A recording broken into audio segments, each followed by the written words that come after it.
Good evening, everyone, and welcome to Two Guys and a Mic. I'm one of your hosts, Mr. Ron Pierce, RP. And I'm your other host, Big Sean. I hope everyone is doing well this evening. Hopefully everybody is. I know people are dealing with a few things. I've been dealing with a few things health-wise, but, I'm back up. I'm back, trying to grind it out, hang in there, get some content out here to you guys, because I know all six of y'all have been waiting. Right, exactly. Like, where's the upload? Like, where's the latest edition of the podcast? Yeah, I know. And listen, it's crazy because I will get a text every now and then. Sometimes I slip and don't put it out as early as I thought I was going to or something. And people are like, yo, I was looking for the stream. I ain't see your stream. Where is it at? So, I mean, that's actually kind of impressive. I like that. But if we could multiply that 6 by about, I don't know, 2, 3, 10. 100. I'm just messing with y'all. I don't care, so much about that kind of stuff. I'm happy for whoever's listening, and the content is out there, so you can always go back and check it out. Exactly. So today is actually kind of a busy show for us. We got a few things to talk about. Of course, the headliner, as always, is the Cleveland Browns. We have a huge game coming up, another huge game coming up on Sunday. Against the defending Super Bowl champion Kansas City Chiefs in Arrowhead out in Missouri. The game is at 3:05, so we're going to talk about that, of course. 3:05 Sunday afternoon. Yeah, 3:05 Sunday afternoon. Yeah, did I not say Sunday? My bad, y'all. No, you just said 3:05, so we got to delineate that because we got Saturday games as well. So right. In case anybody doesn't know, it's 3:05 Sunday afternoon. On Sunday afternoon, I believe that's probably going to be on CBS. I think. Yeah, so CBS. That'll, probably be there because it's the Chiefs. We'll probably get their A, folks. Yeah, definitely. We get Nance and Romo. That's confirmed. Yeah. So, and that's cool. I don't necessarily like listening to Tony Romo. He gets on my nerve. He does know what he's talking about. He just gets on my nerve. I know.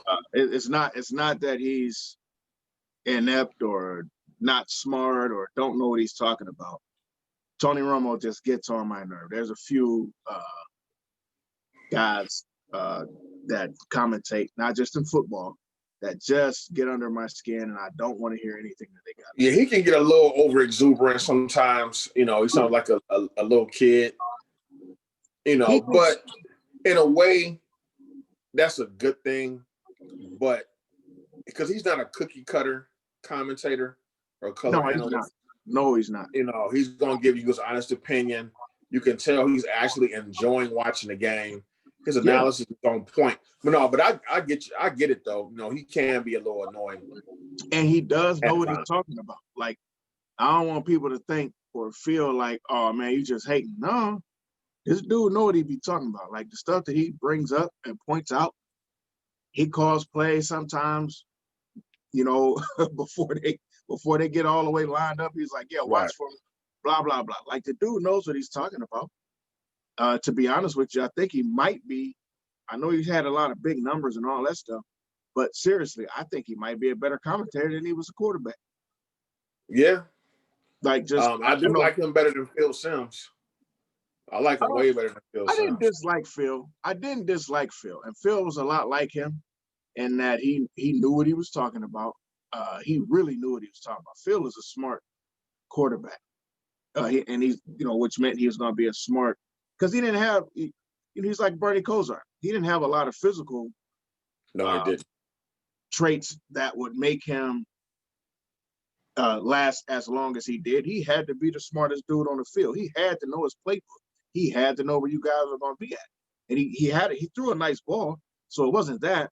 I'm just saying he wasn't like, he wasn't like Troy Aikman, a 6'3" dude who, if nothing else, I'm tall, I'm strong, I can take these hits. Right. Phil Simms wasn't that. And I'm saying that based on where the era that he came from. He wasn't that kind of a guy. But Phil was a smart guy. Boomer was a smart guy too, because Boomer didn't have a lot of physical traits. That he had a bigger arm than Phil Simms, I think. But I think I'd take Phil Simms over Boomer, depending on the type of offense I was running. Right. But I think Boomer had the better arm, like the bigger arm. I think he was a little more precise too. But I hate Boomer, so I don't. That's the problem with Boomer. I hate Boomer now that he's not playing for the Bengals more than I hated on he was with the Bengals. How crazy is that? Like, ain't that crazy? Aside is lightweight, an asshole, man. Yeah. But so some of his takes, like he's real. What's the word I want to use? Conservative. Like, not that I have anything against conservative, but he always takes like the other side. Like he's almost like anti players in a sense. He's like full establishment. He's always on the side of the league. Right. He's always, just looking at whatever else. If a player does, now listen, this dude play with Ickey Woods, but he don't like players celebrating. Man, if we don't get the hell on somewhere. Exactly. If we don't get the hell on, this dude Ickey Woods will score from a half an inch and get up and do that stupid Ickey shuffle. Did you tell him you ain't like that? I bet you didn't. But anyway, here we go, off on tangents. Yeah. So let's just go ahead, because we do have a few things to talk about. Let's go ahead and get into this playoff game, this huge playoff game. And I'm going to probably keep saying it's a huge game because guess what? We haven't been in a divisional playoff game since, 89? 1989. No. Was that in 2002? Was that a divisional game in 2000? 94. When we played. 94. 89, right. Yeah, we played Pittsburgh in a divisional game. Actually, man, you know what? I have a confession to make. So before this last game against the Steelers in the wild card round, I had to exercise some demons, Ron. So all the games are up on YouTube now, right? They have like the NFL Throwback Channel, NFL Flashbacks, where they have condensed versions of the game. You can watch the whole game, or you can just watch the condensed version. Is like 25 minutes, and it pretty much gives you a feel of what was going on. So to exercise some demons and to feel that pain again, because I hadn't watched either of those Pittsburgh losses in the playoffs since they happened. The first one was in 94, and the other one was in 2002, the Kelly Holcomb game. I haven't watched any. I literally haven't watched anything about those games, and I went back and watched both of them. I actually watched the 03 game. Okay. On the condensed, I watched it, which is why it reminded me that actually Dennis Northcutt had a decent game. He just dropped the ball that mattered the most. Yeah, he had that 1 3rd down drop. And in the game that was in the 94 season, man, the Browns had the dropsies. Like that whole first half, they dropped almost every pass tested ready through. Yeah. And that was pretty much the ball game. He got discouraged. He lost his confidence. Because Pittsburgh's quarterback then, man, was like, it was Neil freaking O'Donnell. Awful. I was like Neil O'Donnell. They had Barry Foster. Remember Ernie Mills? They've had some bad quarterbacks, dog. For real. Right, but they always had that great defense, though. But on defense, they had Levon Kirkland, Chad Brown, Kevin Green, Rod Woodson, Carnell Lake, Kendrell Bill. They just had a loaded, and the defense was just carrying them. And they had a defense and a running. Always had. They had.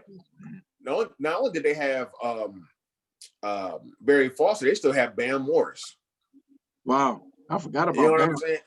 Yeah, so they had two good running backs then. But that game, man, the first series, like Derek Alexander dropped 2 pinpoint passes right in his hands, and from there you can see look on Testaverde face was like, I can see what type of game we about that. And at that time, you got to think Vinny probably needed, because Vinny was just getting there from Tampa, and we all know, or if anybody doesn't know, we pretty much all know what Vinny dealt with down in Tampa. He was awful, and nobody expected much out of him. Like, it's one of the reasons why people were so mad when he took over for Bernie. Right. Is because we were like, what? You talking about, so you're going to take the guy who got us to 3 AFC championship games and bring in a guy who barely won 2 games every year? Like, it didn't make sense. It didn't sit, and Bernie being kind of the cultural icon at that time. Right. Here. But you know what? And then, but after Vinny had a couple of good seasons here, decent, then he went on and actually he resurrected his career pretty good. Yeah, he actually with the Jets, he had some really good years with the Jets. Yep. He had actually that first year, I think, in Baltimore, he was decent. Right. Yeah, I think he was decent that first year. I think he was there for a year or two. He was only there for a year. Or was he pretty much after that first year? That's when all the old Browns pretty much started getting purged off the roster, and they kind of remade themselves. From there, I think the only one that stuck around, the only old Brown that stuck around for a long period of time was Matt Stover. Yeah, that was smart because Matt could kick. Right. I think Steve Everett was there for more than a year. Yeah, I mean, guys were there for a couple of years, but they weren't there that long. They weren't a part of the future of the squad. Like they knew that some of these guys just stunk, so they weren't going to hang on to them too long. And it was an aging roster anyway, man. Remember, we had Pepper Johnson, Carl Banks, and Ernest Miner still. I don't think Leroy Horde was there that long. He ended up going to Minnesota, like soon after that. So, yeah, but it was cool watching those games, man. I had to exercise some demons going into that Pittsburgh game. Point, man, you got to go back and you got to kind of look at those highlights and those games, because I actually went back and looked at one of the playoff, not the playoff, but the regular season game against Pittsburgh, where Eric Metcalf ran back to 2 punt returns. Oh man, I watched those highlights about 5,000 times. I hadn't seen it in so long, and somebody actually, it was on another. You know how you watch a video on Facebook and you can see the next thing underneath it? It was the next thing underneath it. So I just scrolled on it to see if it was the whole game, if it was a highlight. And I talk about that game all the time with Stover because he said he never liked the Browns, but that was the day he actually despised one player that we had.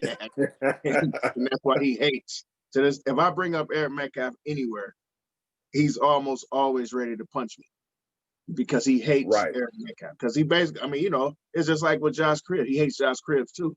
Those 2 dudes single-handedly won a game with their legs. Josh Cribbs had one of the greatest kickoff returns of all time. Yeah, that 100-yard punt return. They never show it. They never show it.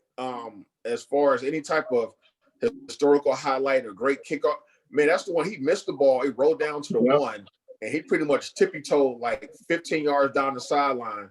And then broke free, man. And that was a great kickoff return. That was probably the best example of what are you doing? What are you doing? Oh, go. Right. Like I still think we figured out a way to lose that game, though. When he skipped it, when it skipped past him, I said, man, what is this dude doing? So now, and then it didn't look like he had no level of urgency. He was just kind of like, shoot, I got to go back and get the ball. Let me go pick that up. And he literally picked it up with a dude 4 yards away from him. And just okay, I got away from him. Now I got away from this other guy. I'm going to tippy-toe down the sideline. Then I'm just going to take off. It was, listen, we miss those types of plays with the Browns, and we're starting to get some of those plays back with guys like Nick Chubb. Nick Chubb has given me a lot of excitement on some runs on certain plays. Sometimes he don't even score touchdowns, but just the way that he runs or how he sees certain holes and just scoots through there. And once he gets about 7 yards downfield, he getting another 7 yards. Once he gets through there, he's getting another 7 because whoever's there ain't gonna be able to tackle him. And those are the things that as we prepare for the Chiefs, those are the things that we got to utilize to our strengths, because let's be honest, the Kansas City Chiefs are a better football team offensively than the Browns are. Their firepower is ridiculous. They can score say like the game the other day. Now, if you guys recall last year in the playoffs, the Chiefs started a game where they were down, what was it, 24-0? Like it looked like everything was falling apart. And then at halftime, it was 28-24. Like something like that, yeah. And it ended up winning the game 51-31. Right. This is the type of team that you're dealing with. Not necessarily, they don't frighten me defensively. They're not awful defensively, but they don't frighten me defensively. We should be able to get to certain spots and do certain things offensively in the game. Our problem is going to come from what they do when they have the football. All right, let's go ahead and break it down, man. And dig a little bit into the game. So injury-wise, the Browns still have a few guys out. Some of it because of COVID, but a lot of it because of injuries. But we are getting some guys back. Thank God we're getting our cornerbacks, a couple of our cornerbacks. Kevin Johnson's coming back. Denzel Ward will be back in this particular game because, frankly, those gentlemen that were replacing them, MJ Stewart and those guys, I know they did a few things that were good, but overall, those guys stink. I mean, they're not your every down guys. Now, I will give them a shout out. Being put in that situation at this time of the year, it's not easy. And some of those guys made a couple of plays that was necessary to help us win that ball game. So I'm glad that they get to go back into their backup roles where they need to be. But I will give them a shout out. Guys who wasn't in these situations, but they definitely deserve a shout out for playing decent in certain spots because they did. Robert Jackson, Lord have mercy. But they're being asked to do more than what they are capable of, and we've talked about that a few times this year with certain players. They're being asked to start and play against guys with the talent of Chase Claypool and Juju, which is tough on a down-to-down basis. Right. I mean, through 68 times, we barely touched him, if we touched him at all, Ben Roethlisberger. And when you know in your own mind that I can't stop this guy, it's going to be a long day, even if you make a play or two. Exactly. But it'll be good to get, Denzel. So I think we're basically, God forbid anything else happens injury-wise or COVID-wise, but we should be full strength in the secondary. I think for the first time in a little bit. The first time all year. You think about it. We'll have Ronnie Harrison. We'll have, I guess, Zendejo's got to play. Carl Joseph. You got Carl Joseph, who has been playing solidly since he's been back. I don't have an issue with that. Kevin Johnson is not necessarily a starter per se. I think he's a much better slot. But he's solid. Like, he ain't going to kill. Yeah. But I tell you what, I'd rather have him out there than what I saw at certain points last week. Exactly. Where you just knew really, man, guys were outman. At least he's started and played for a number of years, and he at least understands. I'm not afraid. These dudes ain't intimidating me. And let me tell you something. The dudes that we're facing, we played some pretty solid wide receivers against Pittsburgh last week. These guys are better than those guys because of the type of offense that they run. They get in space, and once these guys get a little bit of space and Mahomes puts that ball on them, I mean, these guys got so much speed, it's hard to keep up with them. So, and that's why it's good we have everybody, because we need all hands on deck, man, because it's going to be damn track meet out there with those guys, man. So, it's definitely going to be a huge challenge. Now, KC they present so many issues and so many mismatches. So let's go ahead, man. So go ahead and give us kind of like your keys and your breakdown of what you think we have to do to win this football game. Listen, this is going to be a tough ass game. I mean, I don't really know a soft way to put it. I don't know another way to describe it. It can easily become a track meet. The crazy part is I believe that we have the ability offensively to run with these guys. and not necessarily just run the ball. I mean, we can keep up. I know what you're saying. So, first of all, on our side of the ball, once again, I got to go back to the run. A lot of our run needs to be to prevent their offense from getting on the field or from being on the field for a certain period of time, and for allowing our defense an opportunity to get a little bit of rest. Because again, these guys, Tyreek Hill and Hardman and these guys, Travis Kelce, I mean, they're just all over the field. Sammy Watkins, these guys are all over the field, and chasing them a lot is going to wear on our defense. Now, we already know we don't have guys up front like we had before when we had Olivier. All we have is, in terms of pressure, is Miles, and he's getting double and triple team. He's getting chipped. And even if we did have more guys up front, it's still hard getting to Mahomes because he just gets rid of the ball. It's still hard getting to him because, again, first of all, the dude is an elite quarterback. Second of all, he gets rid of the ball very, very quickly because he's got guys already in space. And he's mobile. Like, he can just run away from you. So when you only have a guy like Miles, they're going to double team him like they should. We don't have other guys that are physically elite enough to get to the quarterback right now. So we're probably going to have to play the passing lanes, get our hands up. And unless they send blitzes, I think now being at full strength, maybe Joe Woods will feel more comfortable going to some blitzes because imagine this, the one or two times we actually blitzed last week, we got either our hands on the ball or a pick. The whole two times that we actually sent somebody other than the front four. That's what happened last week. Mahomes ain't much different. He's had a tough go of it the last couple of weeks. I think he ended up the season with 6 picks. Well, he got 4 of those in the last 3 games he played. Something like that. Yeah. I think it's matter of 7. He had 7 on the year. Because when I looked at their stats the other day, he had 1 less pick than. You know what? I take that back. I was looking at their overall takeaway giveaway ratio, and they had 7 interceptions total. And I may not know. One of those was Sammy Watkins. Sammy Watkins threw a pick. Did he? Okay. And then I know that in the last game of the season, Mahomes didn't play. So whoever their backup quarterback is might have thrown. Yeah, they got Chad Henne. We know a little bit about that bump. Right. Exactly. But yeah, man, that's it's a tough order.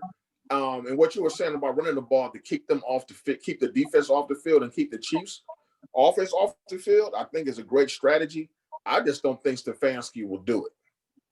I don't think so either, bro. And it's not that it's somewhat of a negative, but I think Stefanski is going to look at, okay, what is the defense showing me? And I'm going to attack the defense based on what they're showing me.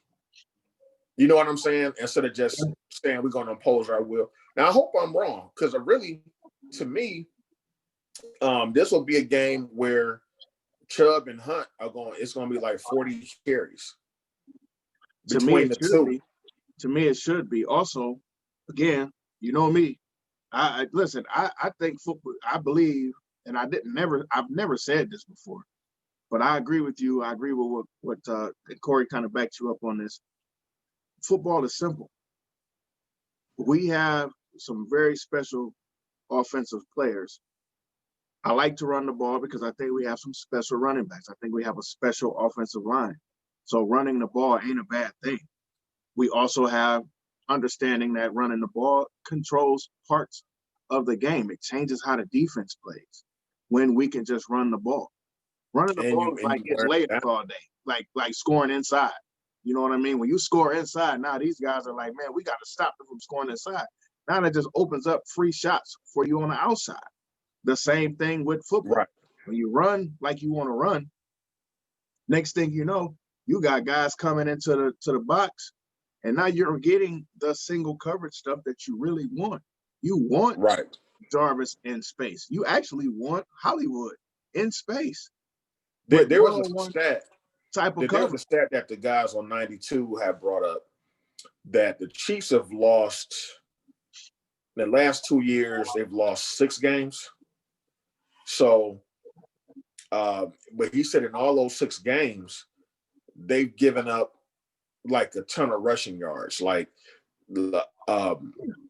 like Henry and Carlos Hyde. They had like 29, 30 carries. Like all the top, whoever the leading rusher was, had at least like 25 carries. And I was like, man, so that means if the leading rusher had 25 carries, that means overall as a team, they probably rush about 30 to 35 times during that game. So it looks like that's a vulnerability of theirs is stopping the run. And it has been. Like, they don't play well against the run even right now. They're not a good team against the run. And if you bring up those 6 games that they lost, yeah, they've given up a lot of rushing yards, but they've given up a lot of rushing yards in games that they won.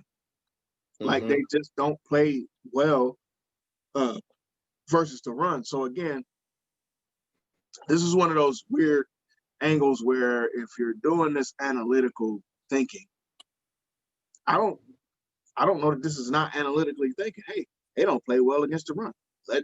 The numbers say they don't play well against the run. Let's run the ball. Let's go a little bit run heavy. It's not like we can't do that or that we're not built for that. It's not like that's taking us away from whatever else we want. You go run heavy early or go run early, and then you start hitting them with the bootlegs. You start hitting them with the play action stuff, and it just starts opening things up, and you just do a mix from there. Like there's another a way factor in that factor though is going to be how healthy is the offensive line. Because it looks like we may have to go without Conklin. But Tonio hasn't been activated yet. But I think that maybe he may be activated maybe by tomorrow or Saturday, hopefully. But if you don't have those guys, then one of the backups got hurt. What was his name? Dunn. What's the kid? Yeah. Dunn, I think he's definitely out for sure, I believe. So if we don't get Conklin, if we don't get Batonio back, that may affect how he calls the game. Because I don't know what basically, because he's probably going to call the game based on the strong suit of the line. They may be better pass blockers than run blockers, et cetera. So I think that's going to be a factor in that too. Hopefully, we don't have to worry about that, man, because we need Batonio. The other part of it, we need Conklin back too. Yeah, both of them. So hopefully, he gets better. Really, you need as many guys back as you can. We got Kadero Hodge back. People may say that's not a big deal, but Kadero Hodge, every time we throw the ball to him, he catches the ball. No, that was a big deal. Like losing Kadero, to me, it was a big thing because you do know that he can catch. He will catch. So having him out there, even if he's just out there as the fourth guy or whatever, or replacing DPJ, you do know that he can catch. You aren't worried when you see the ball coming to him. You ain't saying to yourself, why are you throwing that ball? It's not that type of a setup. So the hope is, I know he won't be playing this week, but the hope is if we have another game next week that. So he's activated. So he's not playing though this week. Well, did they activate him? I didn't see where they activated. No, he's activated. He's definitely activated today.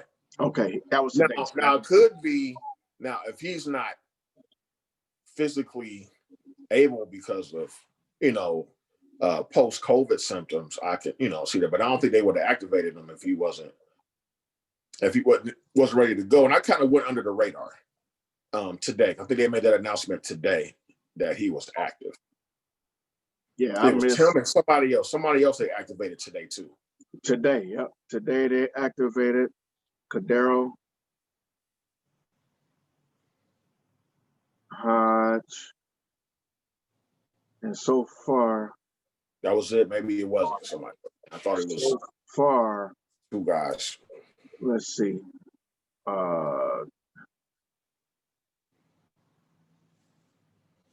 Players still on the COVID list. When was this? What's today? There's the Today 14th. is the 14th. So this was from yesterday. This article that I just clicked on. So from one day ago. What's from today? Anything from today? I did see. Okay, so from today, Cadero got activated. Let me see what else they say. This is from Channel 3. Cadero activated. They still, after activating Hodge on Thursday, Joel Bitonio is the only Browns player still currently on the COVID list. Okay. So we got to figure out what's popping with him. Stefanski probably will be back in the building tomorrow. He was back today. Did he come back today? Yeah, he was back today. He actually held practice today on the field. Now, some of the other assistant coaches weren't. Yeah, haven't been cleared. I haven't heard anything about Bill Callahan yet, or his assistant. But nonetheless, and it could be, and it could be too. It could be that maybe the Browns are taking precautions, where it's like, hey, you good to go, but let's hold everybody, keep some people back just in case somebody else catch. You know what I'm saying? And there's nothing wrong with that either. I'm fine with that angle too. I'm real fine with that situation because you still don't want to run the risk of getting more guys sick or from bringing this guy back too fast or whatever the case. But and the NFL did us a favor by having the game on Sunday again. Yeah, that kind of gives us an extra day to get some people back. Yeah, gave us that practice extra day. And we get a couple of coaches back. So, 3 players sat out today from practice. Jack Conklin, of course, B.J. Goodson, and David Njoku all sat out due to injury today. Yesterday. Yeah, B.J. Goodson was beat up pretty bad last week, but he said that he's going to play. Other guys played but were limited, or practice rather, but were limited. 2 of the limited guys were J.C. Treader and Wyatt Teller, and then my guy Myles Garrett was limited as well. But it looks like everybody else, who else did not limited practice? Sheldon was limited in practice, and everybody else practiced fully. So, I mean, it looks like Dearness Johnson came back as well. So he got full practice. So, I mean, it looks like, honestly, in terms of health, we may have gotten as healthy, or we may be as healthy as we've been in about a month, like completely and totally honest. Because we've had some guys out, not just due to the COVID. We've had guys out just from injuries. So it's great to see guys coming back. I mean, I don't know a better time than in the playoffs to have the potential to have some depth, the potential to have some knowledge, even because when you have certain players on the field, I know this is what I do. I'm out here for especially defensively, I'm out here for 50 plays a game. So I know where I'm supposed to be. I know what I'm supposed to be doing. Somehow that don't work for Zendejo though. Anyway,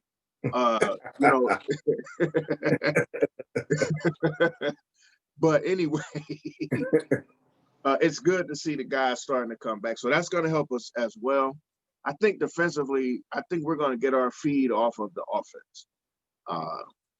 I think if we play well offensively, it'll just continue to feed into the defense. I almost wanted to be a little bit of a closer game so that we don't go into that feeling good about ourselves kind of mode that I think we went into. I don't think we have to worry about us jumping up 28-zip or anything like that. That's going to be tough.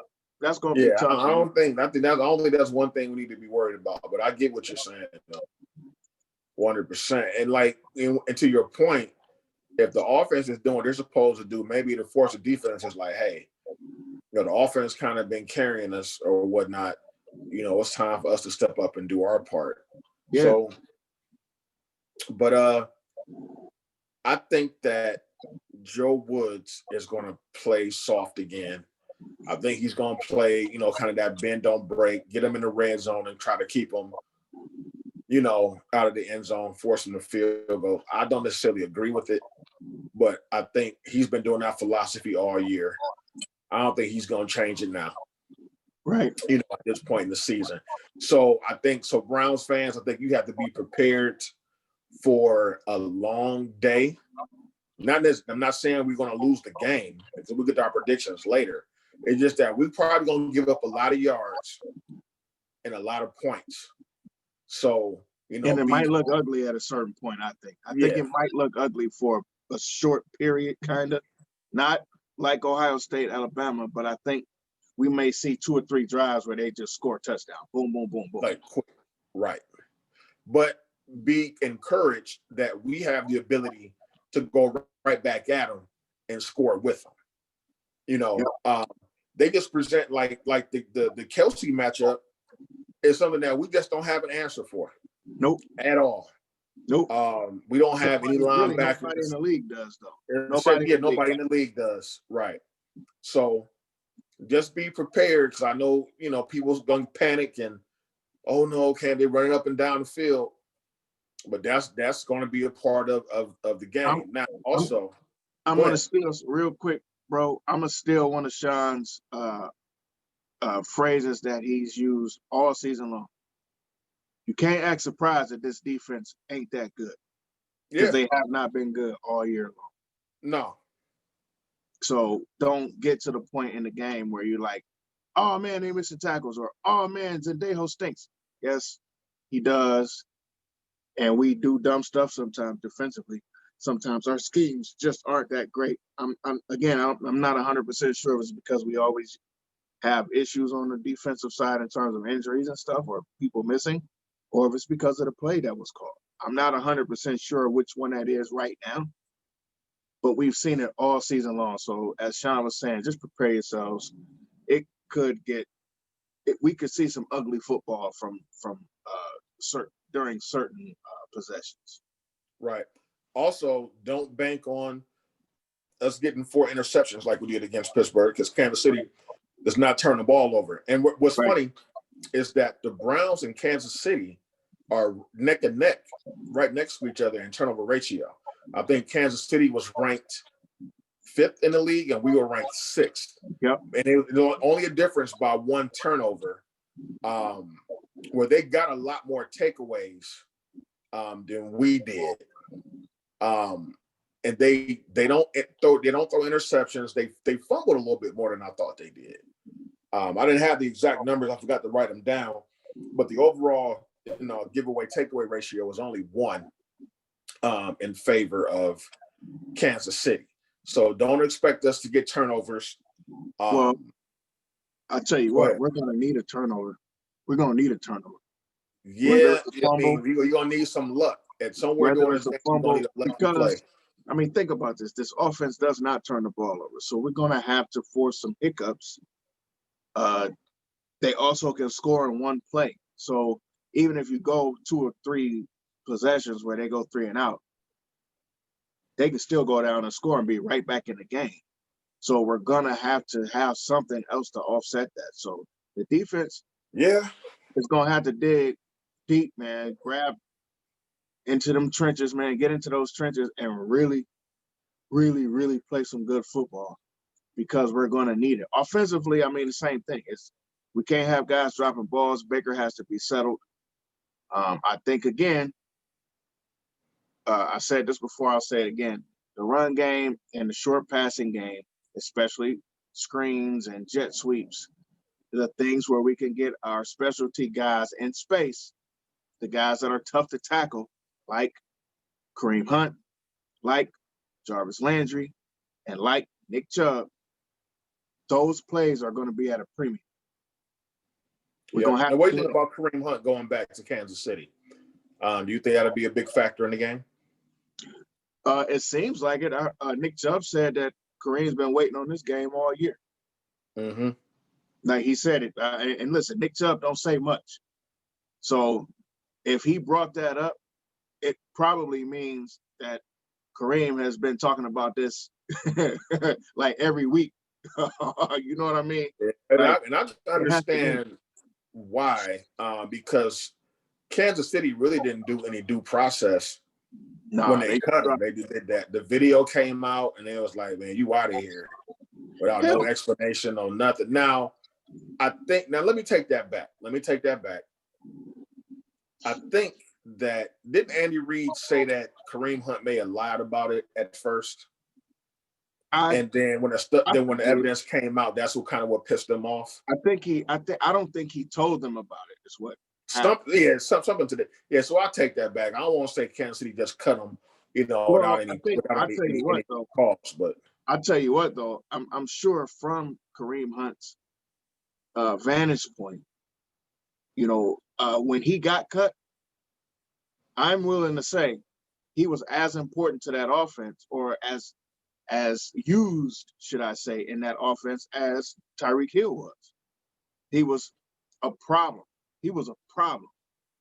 So he got cut, and everybody kept saying, "Dang, where they going to replace what he gives them on a regular basis?" I mean, damn, you just gonna cut the dude? Because think about it, he had, I think the 1 year he had the most yards from scrimmage. His second year in the league as a rookie.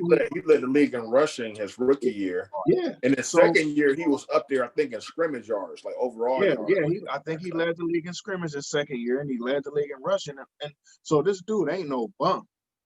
And, or at least not when he was a part of that offense, he was nowhere near a bum. He was a very elite offensive player, and you can still see those skills coming out here. But to him, they just dropped me. When Tyreek Hill got in his stuff, they rolled it out with him. So from his vantage point, he probably feels like, oh, that's what it is. I bet. Yeah, I didn't even think about it from that aspect. Right. Like that's just because I thought as soon as I heard whatever happened with Tyreek Hill, I'm like, oh yeah, that fool's done. He done. Ain't no way they putting up with him. He had a history of doing stuff like that. And he's got a history. Kareem didn't even have a history of that stuff. No. So that's why I thought, yeah, this dude is out, Tyreek Hill. But they held on to him, and he got his act together, which is good for him for sure, and definitely good for the Chiefs. But from looking at it from Kareem's standpoint, I'm sure he takes something personal away from that. I would. I ain't gonna lie. Yeah, you can see in the post game locker room when Mike Prefer, gets the word that they're playing Kansas City. You could see the look on Kareem Hunt's face. He was like, he was like, yes. He was like, yes. So I mean, listen. I just hope he channels it the right way. I hope he channels it the right way. I hope, and it seems like he has. Like, he's one of the more exuberant guys we have on the team. Yeah, he is. Him and Baker are like the two most. I think Baker's is more like a roller coaster. Like if he's playing good, he's always up. When he's playing bad, he can get down in a depth, so to speak. Whereas I think Kareem has just got one gear. He's just always like talking junk on the sideline, trying to cheer people up, but they're probably the two most exuberant guys, and Juice will be right there with him. But again, Juice is an emotional guy. Yeah, Juice is crazy. Juice is crazy in a good way. Did you see him? Did you see him mocking Juju after the game? Yeah, which is hilarious. A lot of the websites cut out the end when he called him the P word. Yeah, I got the full when he called him the P word, and I just busted out laughing. Listen, man, it is hilarious. The whole of the Cleveland Browns are funny to me. When they asked Myles Garrett, what did he think about it, and he just giggled and was like, "Well, the Browns is the Browns." There's a billboard on 71. Yeah, it says the Browns is the Browns. The Browns is the Browns, man. So why and then you get punk ass Chase Claypool who can't. And he's still talking. Who's still just talking, man. Why don't you go work on your game? Maybe I'll win the game next year. Instead of talking about the Browns, oh, they're gonna be sitting next to me next week. Well, you already sitting, homie. Right. Well, you Then he already said, if they had to been so classless and mocking Juju, I wouldn't have taken this. I was like, dude, so you mad at us mocking the guy that mocked us before the game, the dude that's been dancing on logos. Yeah, the dude has mocked the entire league all year. And now you mad because somebody got back at that ass?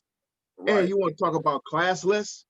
And all of them, it wasn't just Juju TikTok, and all of them was TikTok. Yeah, and then the one game they were all TikToking on the logo. Yep, all of y'all. So classless. After the game was over with, and Ben was sitting over there crying, and Juju was just sitting over there trying to figure out where the hell it all went wrong. Baker Mayfield runs over there and daps both of them cats up. Them cats didn't go looking for him, and they wasn't going to. They was going to sit their asses over there and sulk. But Baker took his ass over there and said peace and good game to them. That's class. So don't tell me about no classlessness. Just tell me you got your ass is butthurt that you got your ass handed to you by the Cleveland Browns. You thought the same thing that Juju thought. Browns is the Browns. We're gonna whoop their ass, and that's why you got Pittsburgh fired like half their offensive coaching staff. Yeah, and it wasn't their offensive. It wasn't their fault that Pouncey tried to make a field goal between his legs. Right. You know, that ain't his fault. And Ben just ain't as good as Ben used to be. It doesn't mean that Ben ain't no Hall of Famer. I'm not trying to say that Ben stinks. I'm saying he's 38 years old. He's had a lot of injuries, man. That dude ain't the same exact dude. He's just not. Let's be honest. He's not the same guy. And it just happens. You know, it happens. And it's okay. He's still going to ride off in the sunset whenever that is. And he's going to be a first ballot Hall of Famer. None of that is changing by what I'm saying. What I'm actually saying, though, is he ain't that same guy. So if you're going to fire somebody and let some people go and move some people, you might need to start looking at moving your quarterback. And that's I wouldn't be surprised. You know what? Pittsburgh and New England are similar. Well, they'll move on from a guy in a heartbeat. Now, I always said that, you know, they would let Ben go out on his own terms. I think they will. But he's owed $41 million next year. I don't know what the cap situation is or anything like that, but they may actually take a look at, you know, possibly, you know, moving on, or just tell Ben like, hey, this is it. Like, what's the watch on that though? How do you buy out when some level of money like that is owed? I don't know if you can buy out. I just think I guess based on how the contract is structured, will factor into how much it affects the cap if you did cut them. Just like, so for example, with Carson Wentz, they can't really move on from Carson Wentz because you know they owe him like 20 a bit, but whatever the language of that contract is, it's going to really hurt their cap space from signing other players. He's still early in that contract, so you're not going to get a team that's going to take on a contract with a questionable quarterback. He's questionable. Like, that's where the problem is. Right. You know, so only a team like, let's say, the Jaguars, or I'm trying to think of a team that just needs a quarterback. Maybe Miami, because they don't know about Tua or whatever. Something which I like think that. is garbage. I think that's trash. You know, but I'm just saying. Like, I know what you're saying. You know, maybe they say, oh, well, we ain't 100% sure about Tua, so let's bring in Carson Wentz and see if he can be the guy down here. But he's a questionable quarterback at this point. I honestly, from where everything I've seen and heard, the dude is like an asshole, and nobody really likes him. Carson Wentz. Yeah, like in terms of and stuff like that. I mean, and his abilities aren't exactly the same as when he came to the league. He's very injury prone. Yeah, so, but that was knock on him coming in college. I remember question mark leadership and durability. But was the two question marks coming into the draft. Because of that contract, that's why Doug Peterson got fired. because in order for we're not going to be able to move the guy, and if we can't move him, we need him to be able to play with a coach that he's that going. Whole thing is weird how that played out. I mean, the dude just won them a Super Bowl, their one and only Super Bowl, and then 3 years later, he's out of there. You got to make a decision. Are you going to stick with your franchise quarterback, or are you going to stick with your coach? They chose the quarterback.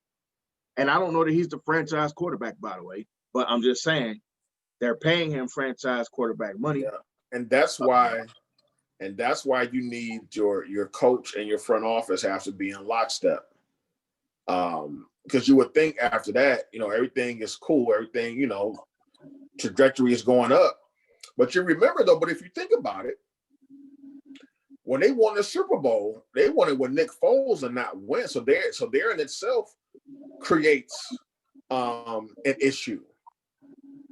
The next year, I think they had a down year. Wentz gets hurt again. Foles for whatever reason. I mean, he's one of them dudes that when he gets the starting job, he sucks. When he has to come in and sub for a couple of games, he looks like freaking Dan Marino. He was bad. He was bad in Jacksonville. I think he might have been worse in Chicago. Right. Right. So he's just one of those enigmas that you don't ever know what you're going to get out of him. So, but back to the Browns and the Chiefs. One thing that's kind of going under the radar, because we were really hard on the Browns from last year and early this season with special teams.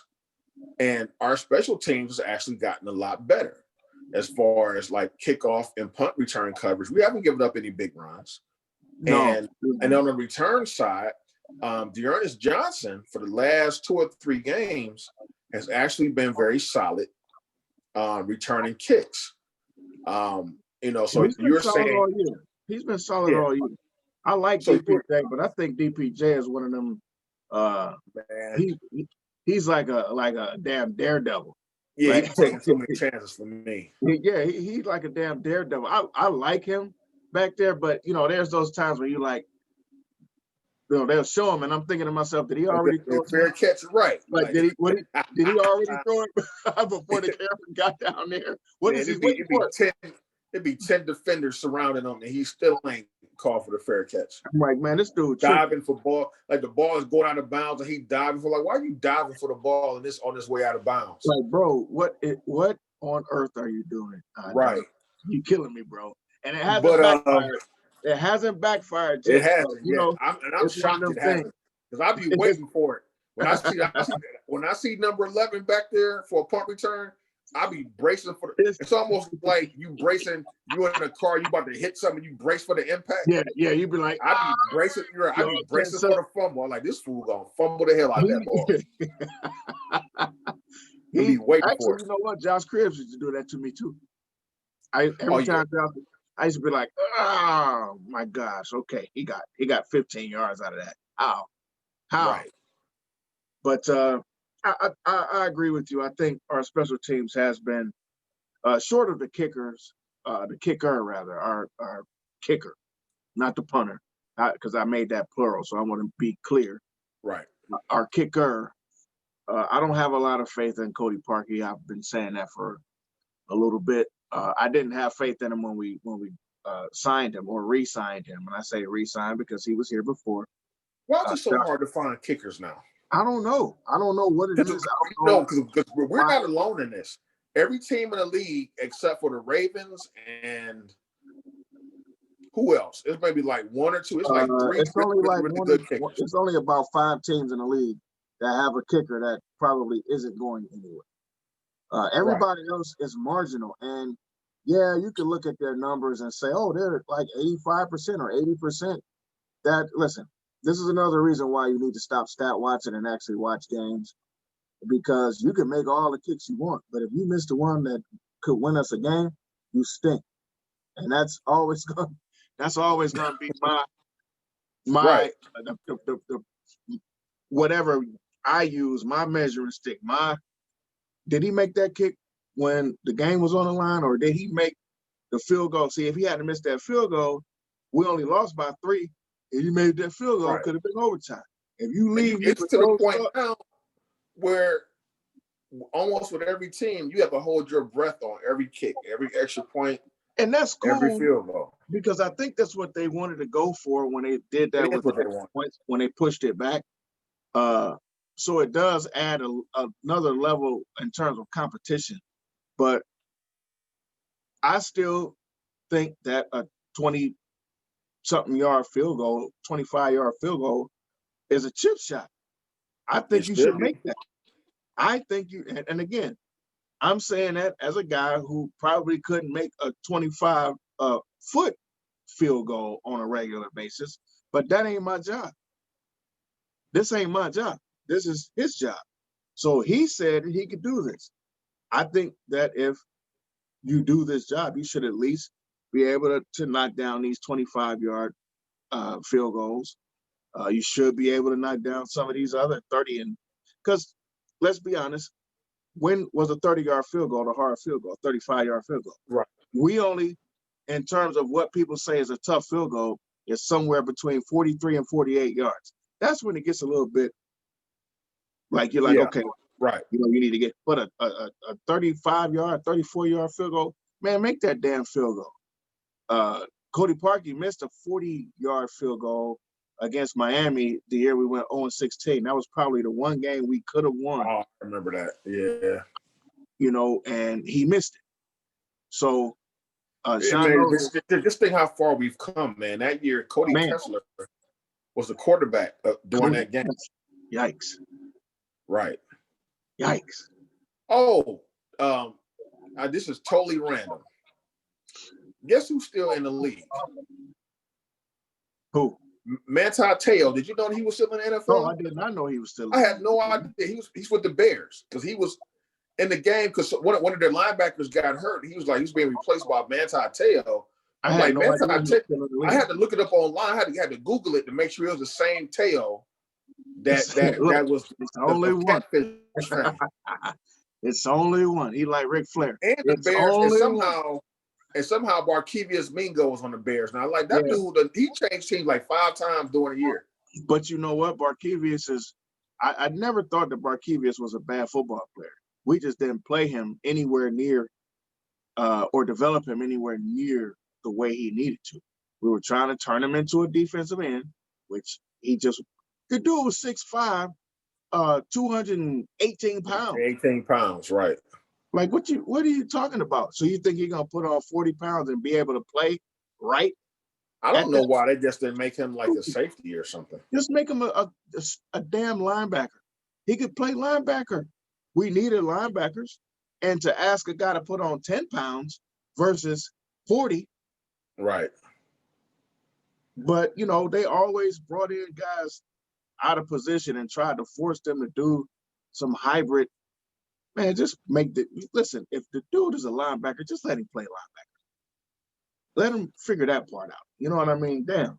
But anyway. Yeah, anytime a team drafts either a defensive lineman, they're like, yeah, we're going to have him stand up and have him play linebacker, or draft a linebacker and we're like, yeah, we're going to have him down in the 3 technique defensive line. It never works.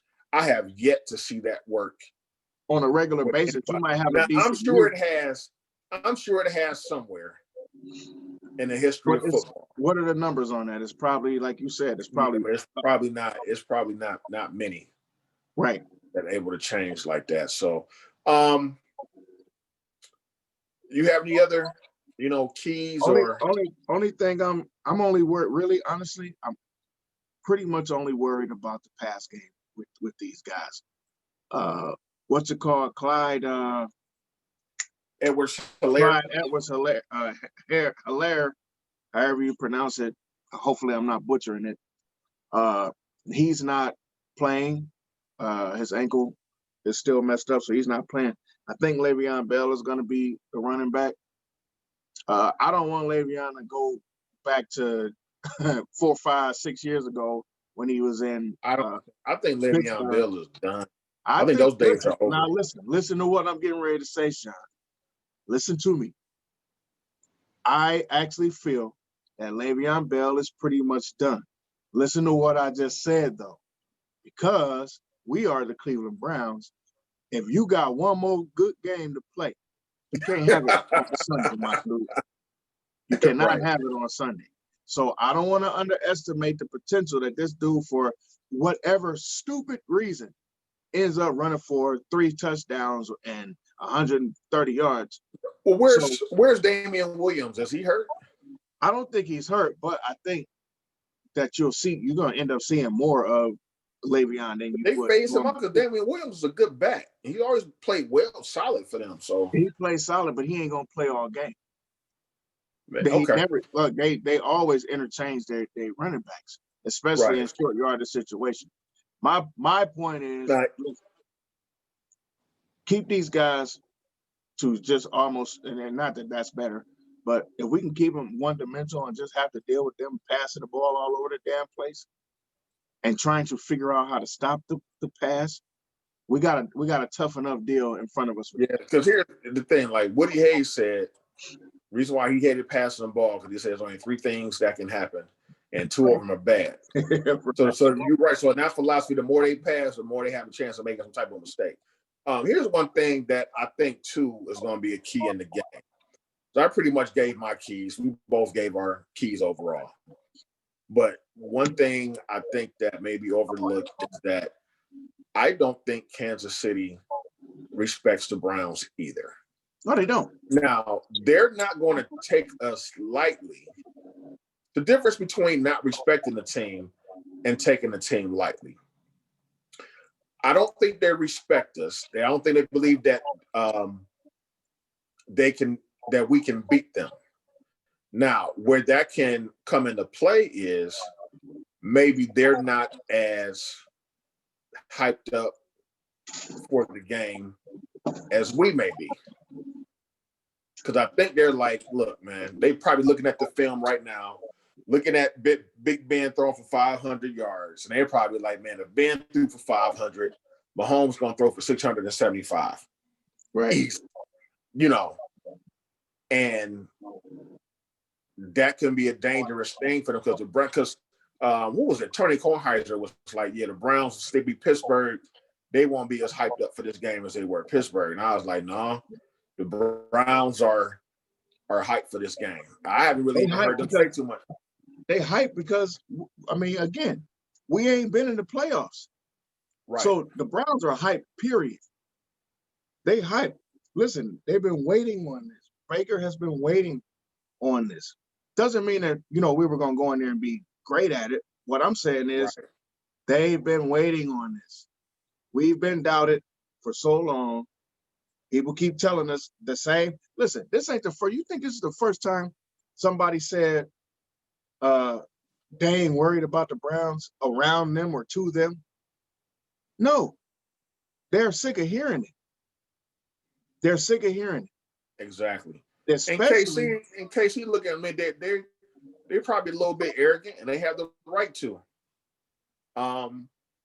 And I think that's going to work in our favor this Sunday, man, because I think they're going to come in, thinking that, yeah, it'll be a tough game, but they probably thinking it'll be close first half, and then the third, fourth quarter, we'll turn it on, beat them by 14, 16 points or something like that. I honestly think that's how Kansas City feels. Yeah, so, I mean, I don't think they're I agree with how you're wording this, because I don't think that they're Pittsburgh was disrespectful. Right. I don't think that the Chiefs are attempting to be disrespectful or dismissive. I just think they feel like kind of what Sammy Watkins said. I think somebody said something on Twitter about we finally got some competition. Finally got some competition. He's like, well, I wouldn't say all that, kind of LOL. Right. But when you, like you said, when you have the type of offense, the type of quarterback, you're coming off a Super Bowl, you've done this for what, 2 years, 3 years, you've been this type of this elite of an offense, like straight 3-4 years straight, you've been this type of an offense. It's hard to, if I was, and I say this all the time, I wasn't a big Kobe fan when Kobe was playing, especially early in his career. But the one thing I always said is, I really can't be mad at the dude for being an asshole at 25 when you got 3 championships. I probably listen. If I just found a championship ring somewhere, I'd probably be an asshole at 25. So you can't imagine that these guys are, the Chiefs, are feeling within themselves that the Browns they know we can beat them. They don't think we will beat them. And that's right. And they were probably mentally preparing themselves to play the Ravens in the first place. Yeah. They're probably we probably gonna play the Ravens. I would be, because you know what I said? We win this game, we're gonna have to go to Baltimore and beat them sons of bitches. Right. I almost basically said that the Bills ain't gonna beat these guys in my own head. You know, they probably, I don't know if that's the truth, but that's what I think. Right, and we'll do our picks for this week coming up. But but those are our keys for the Browns game. We'll make our prediction a little bit later. So you have anything else you want to say about the game? I think we probably should just move on to some other stuff, because I could, I could talk about the game for the rest of the evening, but let's get into some other stuff so that we can kind of move along a little bit. So let's talk about Ohio State real quick. Let's get this Ohio State debacle out of the way. And it really, honestly, it really wasn't a debacle as much as it seemed like it was.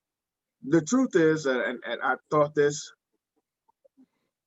our defense isn't good. And I knew that we would be challenged. Against that offense. Now, it doesn't mean that I thought we would lose. It doesn't mean that I thought we would look as bad as we ended up looking at times. But there were a few things that happened in the game that we have to speak on, because that did help how things went. First of all, Trey Sermon, boom, gone, first play of the game. That doesn't happen. Trey stays healthy. I think it changes how we play.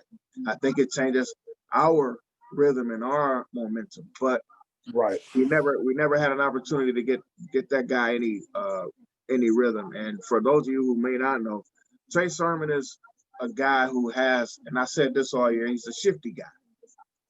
He's the guy who has the better vision out of our running backs. He has better speed he's not super fast, but he has better speed, he has the better vision, and he's shifty. Master Teague is more just kind of, I'm just going, 3 to 5 yards because we need 3 yards. He may get you 5. Yeah, it's a rare burst. He's not going to get you. More, he's a north-south one cut runner. Yeah. One cut tight back. That's it. And that's who he's going to be. So when you lose one of the key components to your offense, which we did, I didn't see a lot of offensively for us. I didn't see a lot of different looks. I saw a lot of the same plain Jane, not a lot of motion. It was a weird game, man.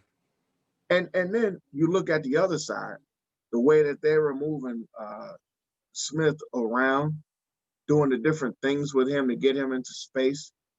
It really just went back to what I've consistently said about the Browns. When you have a special player, when you have guys that have a toughness being tackled in space, you got to get these guys in space, put them in one-on-one situations. And that's what they did.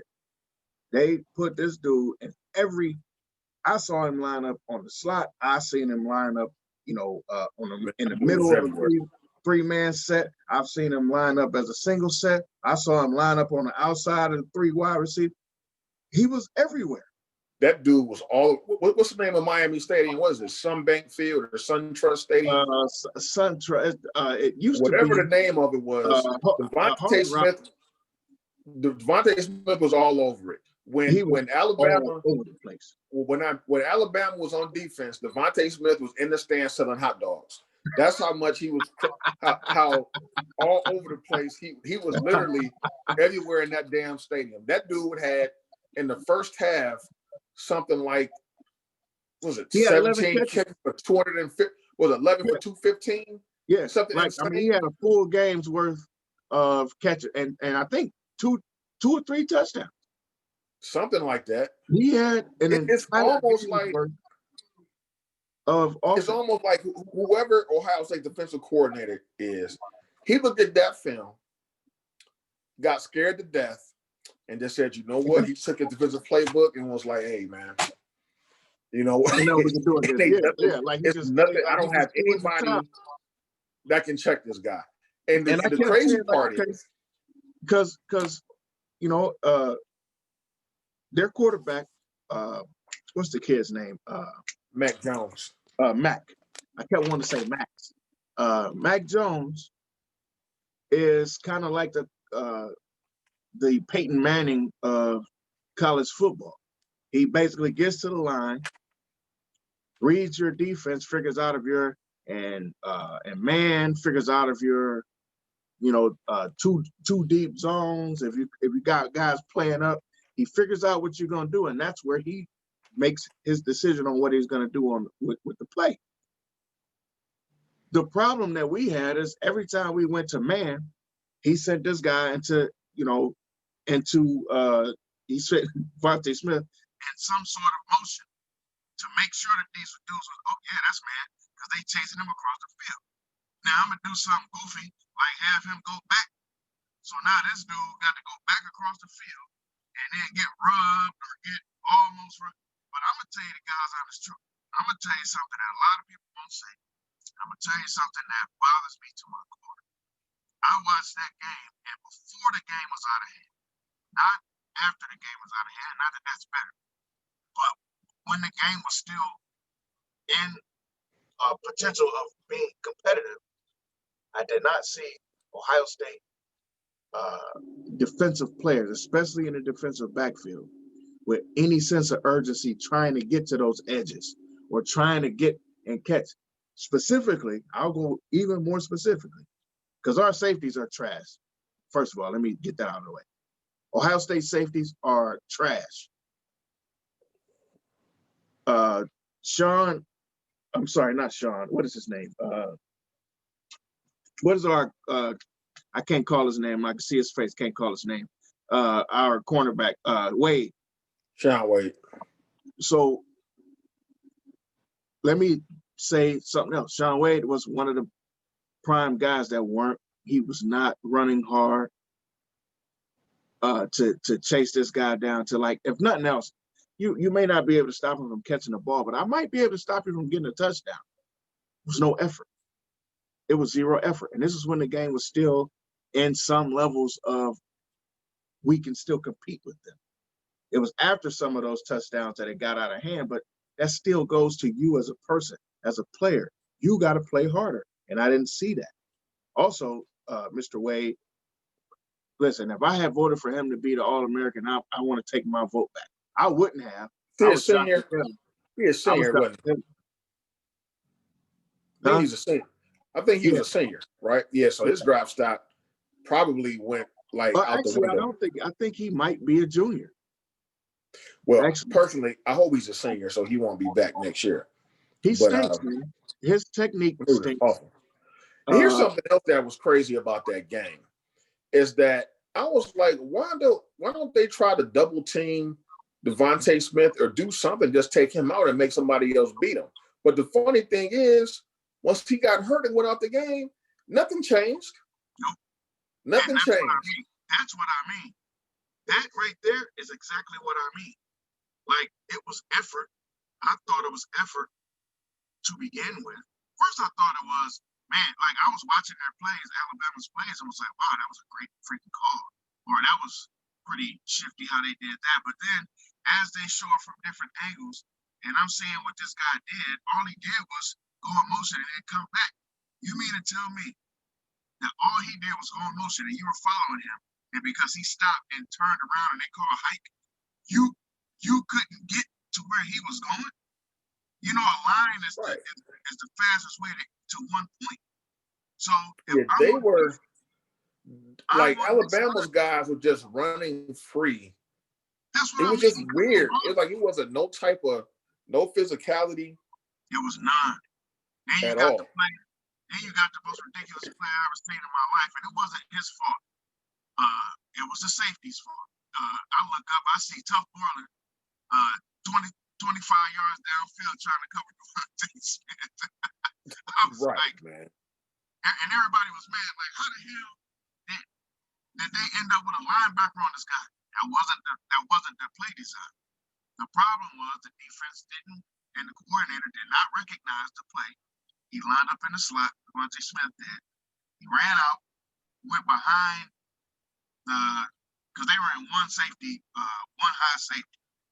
So the other safety was down. First of all, the other safety was supposed to pick him up. He didn't. And he ran right behind him. Went in behind Tough Borland, who saw him, but you asking Tough Borland, a linebacker, not a super fast linebacker either, to try to cover in space a guy who's already 6 yards behind you. Right. The Heisman Trophy winner. That's not going to happen. But the reason that he was wide open is because the safety, who was high, decided he was going to roll towards the other side. Do you know who this dude is? You don't roll away from him. You roll to him. And that just opened up that gap even more to where Mac just threw that ball up top. And that was it. Like, and you know what? And we hung with him for about a quarter and a half. And Herb Street said something. He was prophetic. Herb Street said, this was around when it was 21-14 Alabama. We were driving back down the field. And Herb Street said, you know, both of these defenses are both kind of weak. He said the first one that's able to hold the team to a field goal probably going to gain some momentum and win this game. Yeah. That's exactly what happened. So we were held to a field goal, made it 21-17. Alabama comes right back down 28-17. Yep. I don't remember if we go 3 and out or if we it's a turnover. It was something like a 3 and out. Something, yeah. They come right back down 35-17 at halftime, and that was pretty much the ball game at that point because Alabama got the ball back after halftime, and it was just ugly after that. And let me ask another question: where in the hell was Chris Olave? Like, where were the plays? Because I'm speaking very frankly, and of course I'm a homer, but I'll be honest with you. I think Olave is as talented as Devontae Smith. No, he don't have the numbers and all that stuff. I'm talking about just talent, speed, hands, ability to get in space, ability to beat his man. He can run his routes. He can do it all. And I think that Devontae is a better route runner.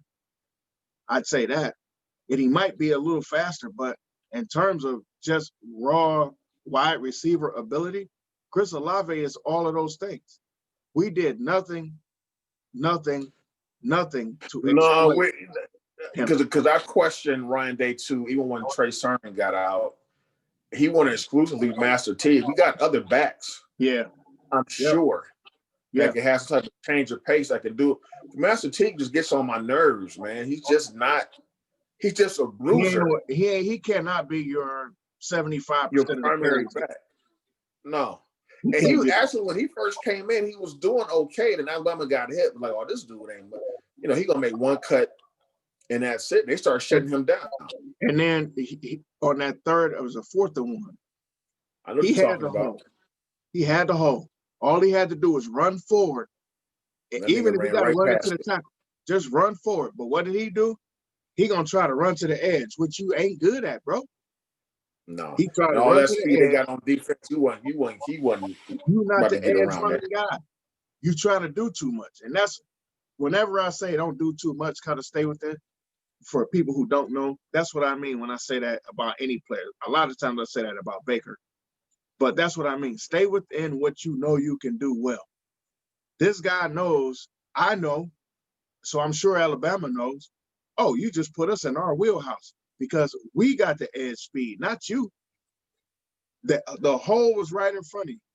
It was being filled, but it wasn't filled. And if you just hit that hole, put your head down, and knock that dude backwards, you're going to get the first down. Right now, it's about the first down. It's not about getting a big play. You got to get the first down to keep this drive going, and that helps your team more than bouncing it outside and hoping that you get the first down and potentially another 10 or 12 yards.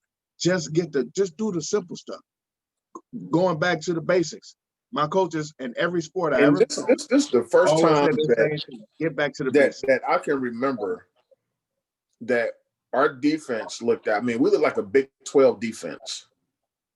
This is one of the first times we haven't had anybody on our defense that was worth talking about, to be honest. I mean, think about our defenses just 2 years ago. We had guys defensively all up and down the defense. Yep. All up and down. But now they all play on Sunday. You know what I mean? So now we have to rebuild that. We have to, I'm not 100% sure about who we've recruited or hell, we're not even sure if Ryan Day will still be the coach at this point. These rumors flying. What did I hear? I forget where I heard he might, or somebody was looking to hire him. Philly. Philly now. Yeah, right. I heard that. But I'm not sure if he'll take that. But if he does, I wouldn't. If he's smart, he wouldn't take it. I'm actually shocked that Herb took that job in Jacksonville, but we'll get to that in a minute. So yeah, I don't know what the defense is going to look like. I'm not even sure if I want that defensive scheme back. But I don't know if the defense sucked scheme-wise because you don't have the players. But I also understand what you be saying when you say, hey, listen, you the coach, so you know who you got over there. You might have to adjust some of that scheme to afford who you have actually playing. Right. You know what I mean? So it's man, I don't know. It was a crazy game to watch. But you know what? I wasn't even mad because once the Browns beat Pittsburgh, I was good. You know what I'm saying? I was like, I wasn't even pumped for the game. I had a feeling Alabama was going to beat us, but I was like, if Ohio State loses, I'm still in a good space. Well, I was pumped, but I was where you are with what you just said. I felt like if Ohio State won, I really, in a nutshell, felt like I was playing with house money. Right. I'm like, hell, if we win this game, man, all the talk I did about the football guys, maybe they giving us an out. You know what I mean? But I also thought in my mind, in my heart of hearts, I felt, Alabama has the ability to either blow us out or to play this kind of close. I didn't believe in Alabama's defense so much, but I told you guys, this is the best Alabama offense I've seen ever. This offense. Right. And now, you know what? And now that over-under doesn't look so crazy. Huh? It said now that over-under on a game doesn't look so crazy. Now because we was tripping. And I talked to a couple guys I know that gamble or that know a little bit about how they run the booking houses and whatnot. And even he said, wow, opening up, like that's where it's at now. They didn't wait till like somebody got hurt or something like that. It's opening here. Damn. It just felt a little high, but yeah, you're right. That offense versus our defense, it just didn't.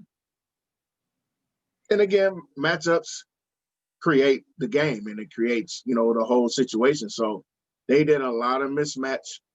And what's even crazier? It wasn't a whole bunch of mismatch. They just beat us to the point in a lot of cases. They didn't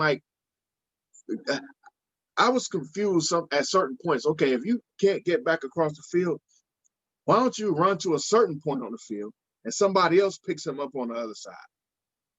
You know what I mean? Like, I've seen teams do that before. Why weren't we trying to do that? I know maybe we don't practice that, but I also play with instinct at a certain point. Like sometimes I'm like, I know I'm supposed to win a 2-3 zone, but I'm not going to be in a 2-3 zone and just watch a guy go past because I'm playing my zone. Sometimes you got to come out of it to force him to do something else. So my issue is I didn't see a lot of IQ out there. I'm really disappointed in Sean Wade. He really, to be honest, he stunk the place up. Well, we said that was going to happen. We did our pregame analysis. We said that he was going to have tire tracks on his back. They put him on Devontae Smith. That's exactly what happened. And this wasn't his first time getting roasted either in a game. Freifogel, if you go back to the Indiana game, Freifogel had his way with that dude. Right. He had his way with him. I think Freifogel ended up with over 200 yards of receiving. Something like that. Yeah, something crazy. So this has been an ongoing thing with him this season. And I don't know if he's coming back. I kind of agree with Sean. I remember a couple years back we had JT Barrett, and I was like, man, I hope that dude goes to the league, please. Like, yeah, because by that time JT's knees were shot. And like, and if he can't run, he doesn't have his mobility, he's worthless at that point. And you knew Herb was gonna keep him out. He wasn't gonna sit him on the bench, so it was just gonna ruin another season for us. Right. So, all right, well, you have coaches like Urban Meyer, Terry Francona, and a few others. Loyalty. They're loyal to their guys, loyal to a fault. Loyal to a fault. So like putting Jason Kipnis in center field because you want to have him out there. That's another story. We're not going into that. We'll get off on a tangent. We're not about to listen. We're not about you about to piss me off. Right, but let's talk about Urban Meyer a little bit. Urban Meyer is now the head coach of the Jacksonville Jaguars, which I think is very weird. The Iron Sheik, who I call the owner of the Jacksonville Jaguars, pretty much backed up the Brinks truck. I wish I could put up a picture of Jacksonville's owner right now, Shad Khan, and you guys will see what I'm talking about. He's the Iron Sheik with a full head of hair. He's like the Iron Sheik with a press. You know what I'm saying? Got his hair laid out. The potential racist statements that are being put out here right now are not racist. I'm just saying.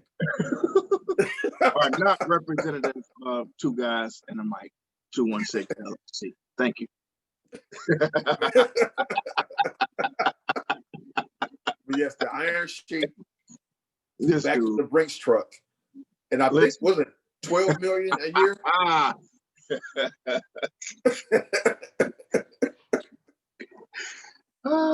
Listen, I'm gonna be all the way 100 with you on this. I don't see how this works at all. Me either. I really don't. And I really like Herb.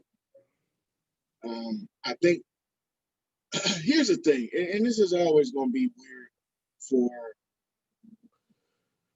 probably anybody who's had anything to do with Urban Meyer or liked an Urban Meyer team or has followed the Urban Meyer story. Pretty much everywhere he's been, he's left with this health issue thing. I'm not going to say his health issues aren't legit. It's just weird that you left, one place because of health issues, and then 2-3 years later, you go back to coaching. So, and you've said, especially when he left Ohio State or the last year or so he was here with the brain issues and stuff, that a lot of his issues are caused from coaching. Right. The high pressure and the high stress of the road, from trying to recruit guys, to the actual on-field coaching. Remember the game where the dude passed out and all that stuff? So we like, yo, man, you probably need to go sit your behind down. And he does. And now you put yourself older. Now you're not younger. You didn't go sit down and get younger. You sat down and got 2-3 years older, and you're gonna put yourself, and this is different. The NFL is not the NCAA. So you're going to have to talk to guys that, and I think Herb can do it. I think Herb got cachet on this level. But you're going to have to motivate those guys after you piss them off, and that ain't the same in the league. It's different. Yeah, man.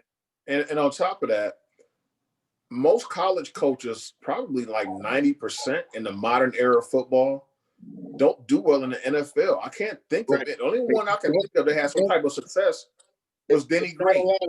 It's not a lot of them. Pete Carroll is one who's done well. He made that transition. But he was an NFL coach first. But you know what I'm saying? So he had already understood how maybe John Robinson with the Rams a little bit. Yeah. Denny Green. I can't think of anybody else. Did Denny start in college? Denny Green was at Stanford. He started at Stanford. That's where he got his whole. He never was a coach at any point on the pro level. Well, I'm talking about as far as head coach. Okay. I got you. So he might have been an assistant before, but as far as head coach. No, I got you. At Stanford. So I can't think of Jimmy Johnson. Jimmy Johnson. I guess you can say, what was the guy that came after Jimmy? What was his name? Oh, that don't count. You talking about what's his face from Oklahoma? Yeah, why can't I think of his name? I'm getting old, man. My memory. I'm getting old too because I can see his face. Yeah. I hate it. Listen, I loved Jimmy Johnson because I used to really like Miami back in the day, in the 80s and stuff. And it was a school where Bernie went to, so I actually rooted for them because, that was where Bernie got his start and all that stuff. That's how much of a damn homer I am. That's crazy. But that's where a lot of that came from for me. But when Jimmy went to the league, I actually kind of liked, I didn't root for them, but I kind of liked the Cowboys. I did not like them when Jimmy left. And when, what's his face? It almost came to me. What is his stupid name? Yeah, I'm mad that I can't think of it because it should pop right in our head. But the point is, I can see his face, and he coached Switzer, Barry Switzer. When Barry Switzer became the coach of that team, I was like, oh, I don't like nothing about them dudes because I hated Barry Switzer. He was a dude who basically was just a feeling, and anybody probably could have came in and won with that team the way that they were playing at that time.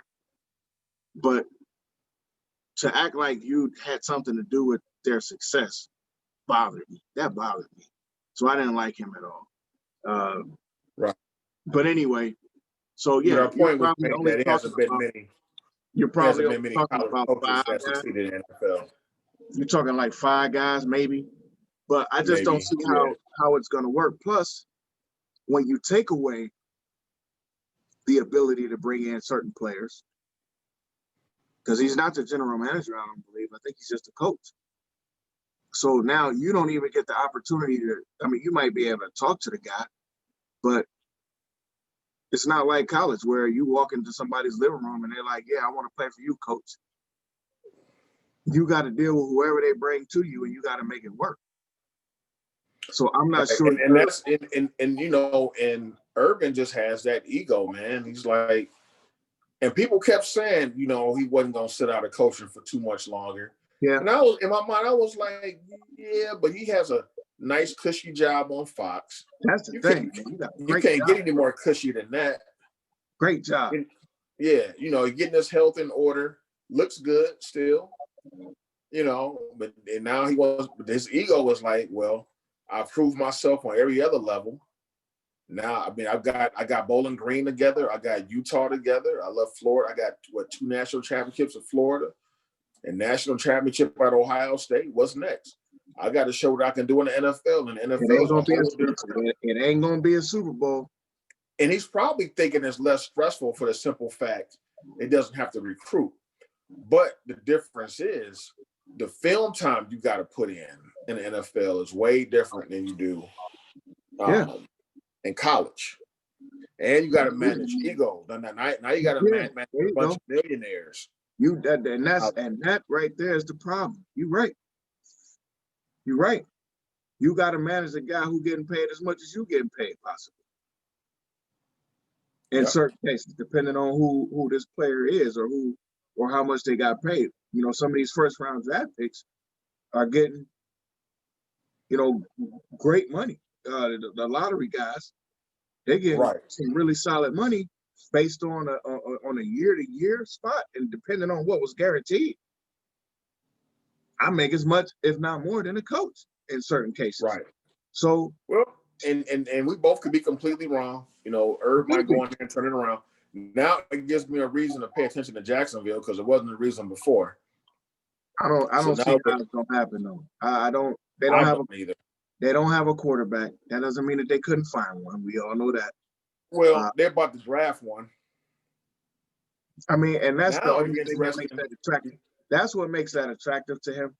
Yeah, he gets a guy a quarterback who he can kind of ride. That's a good. Now, would it be interesting though? Like, does he go Trevor Lawrence or does he go Justin Fields?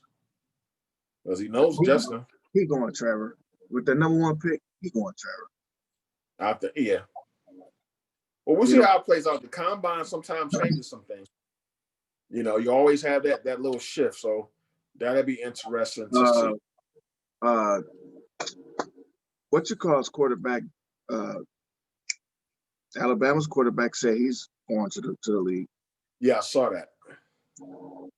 So I saw that before we went on the air today. So yeah, so it's a few guys, man. Him, the quarterback from BYU, his name escapes me. It's very intriguing. What is it? Listen, I am awful. Y'all would think I smoke weed as much as I forget. Right. And I don't. But yeah, so I mean it'll be a few solid quarterbacks. I like Mac Jones, his potential. I don't know that he's going to be a starter, like a guy who's going to start and just take off right away. But I think I like his ability. I think he'll be solid in the league. I think he'll be good. You know, guys like Mac Jones and Lamar Jackson, guys who aren't necessarily considered the top tier but really good quarterbacks, they get the benefit of going to a veteran, well-established, good football program. For sure. You know what I'm saying? That helps them because, like, people say we should have drafted Lamar Jackson. If Hugh Jackson would have got a hold of Lamar Jackson would be out the league right now.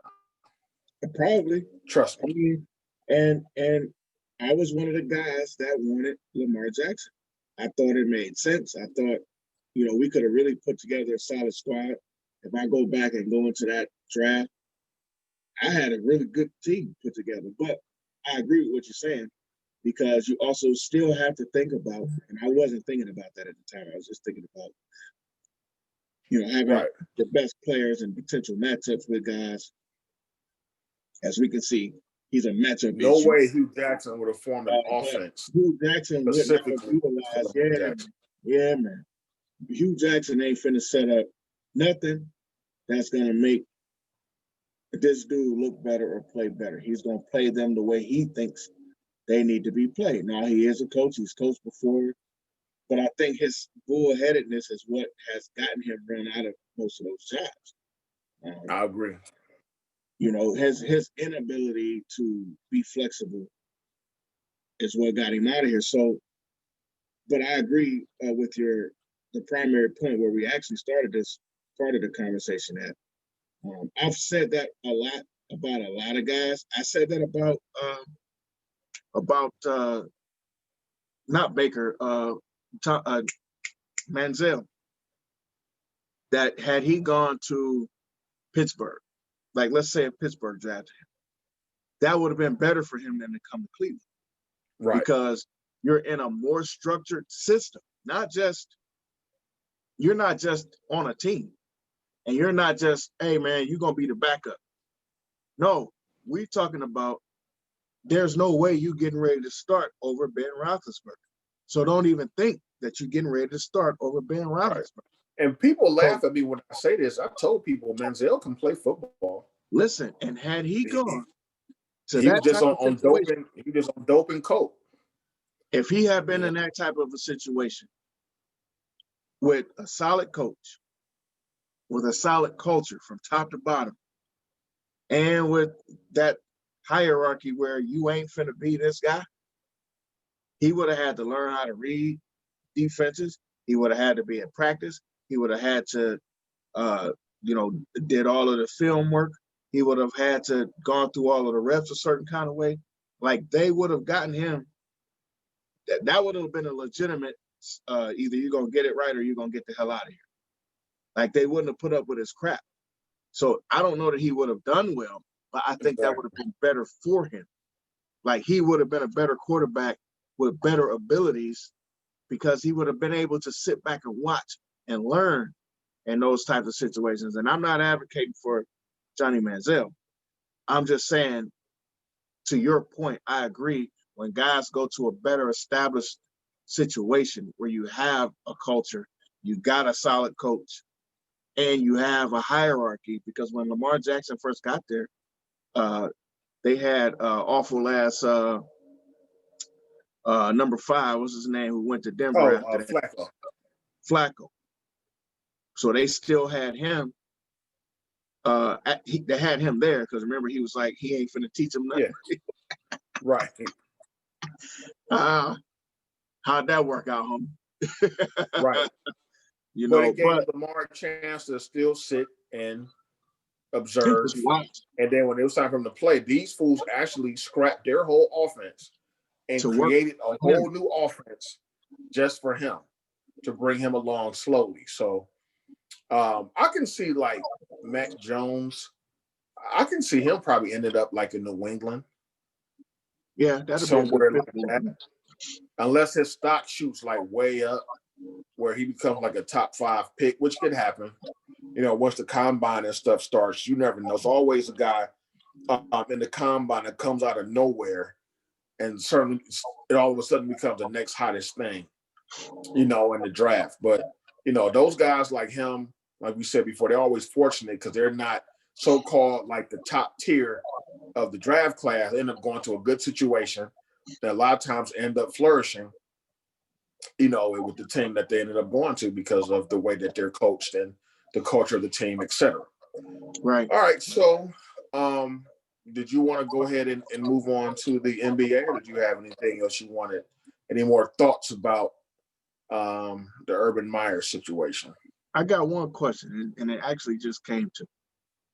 Okay. Do you think that the Jaguars, with the potential that this team is a shit show, it's not an attractive place for a guy like Trevor Lawrence to want to come? Do you think they went out and got a guy like Urban Meyer to try to make it more attractive, so this was less about Herb and more about Trevor? It's a possibility. I never thought about it that way, man, but that's definitely a good point. It definitely could be. Because it's just, you know what? Because think about it, man. Jacksonville, as an expansion team, most expansion teams, when you come into the league, eventually they got a new stadium after like 1 or 2 years. Normally, they play in the dump the first year or two, then they get a new stadium. You know, Jacksonville never got a new stadium. Yeah, they still playing in the same stadium from 20 years ago. Did they just renovate it and then call it something else? It's nothing but the old Gator Bowl. Right. That's all that stadium is, the Gator Bowl. Right. And they call it, what is it, All-Tail Stadium? I forgot what that thing. It used to be All-Tail. I don't know what it is now. I forgot what it's called, but it's a dump, whatever it is. Now, what they're doing is, I guess they're renovating, when they're turning that area into like a entertainment district. So they're like putting like a shopping mall, hotels, and stuff, you know, around that Raggedy Stadium and Raggedy team. But it's just funny how that's how bad Jacksonville is as a professional city, you know, professional sports town. Like, y'all got a brand new team and y'all can't even build them a new stadium. Everybody else from when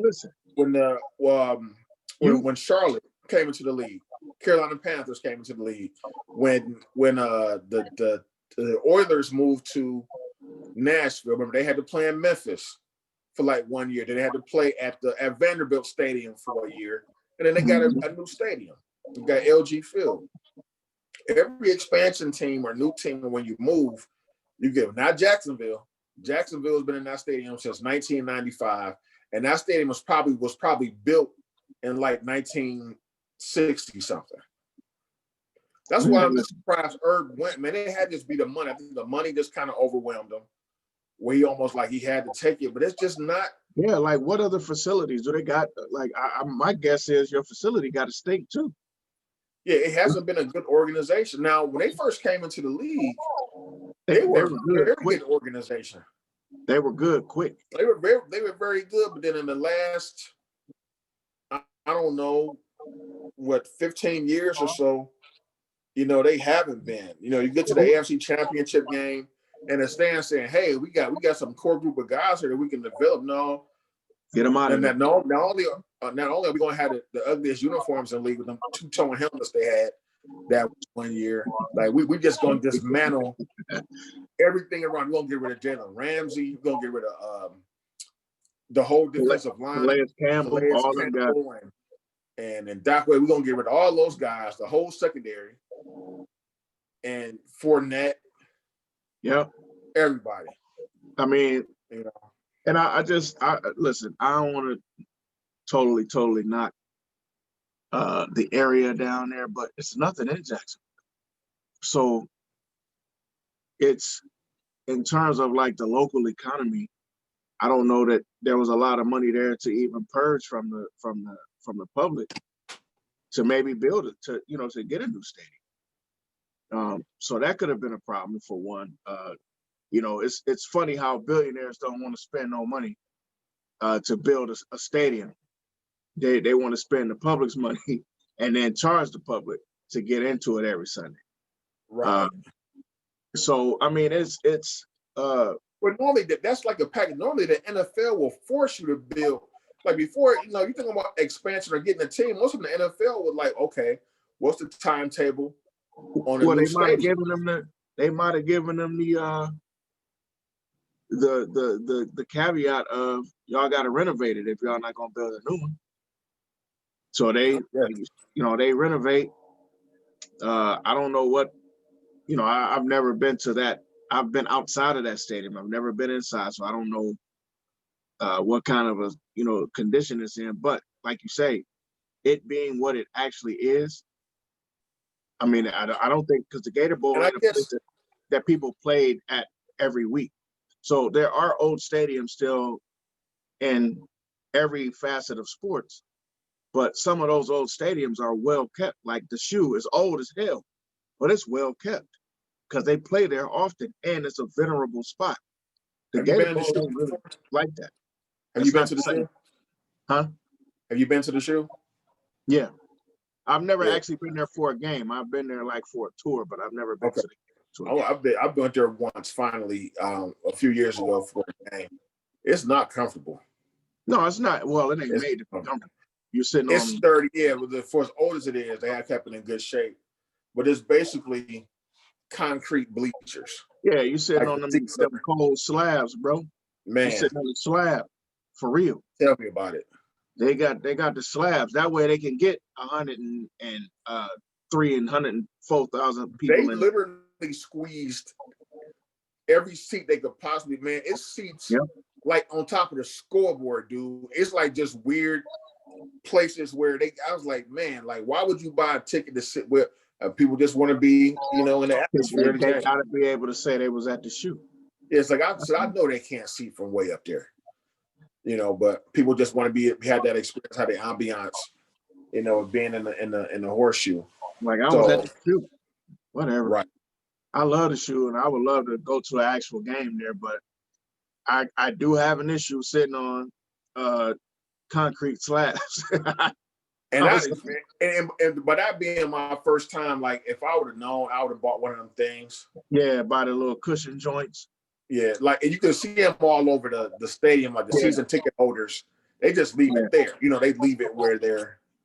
That's what they're gonna come back to. Now, my dumb ass, not knowing the rules, I'm looking around. I walk around the whole stadium trying to find a beer.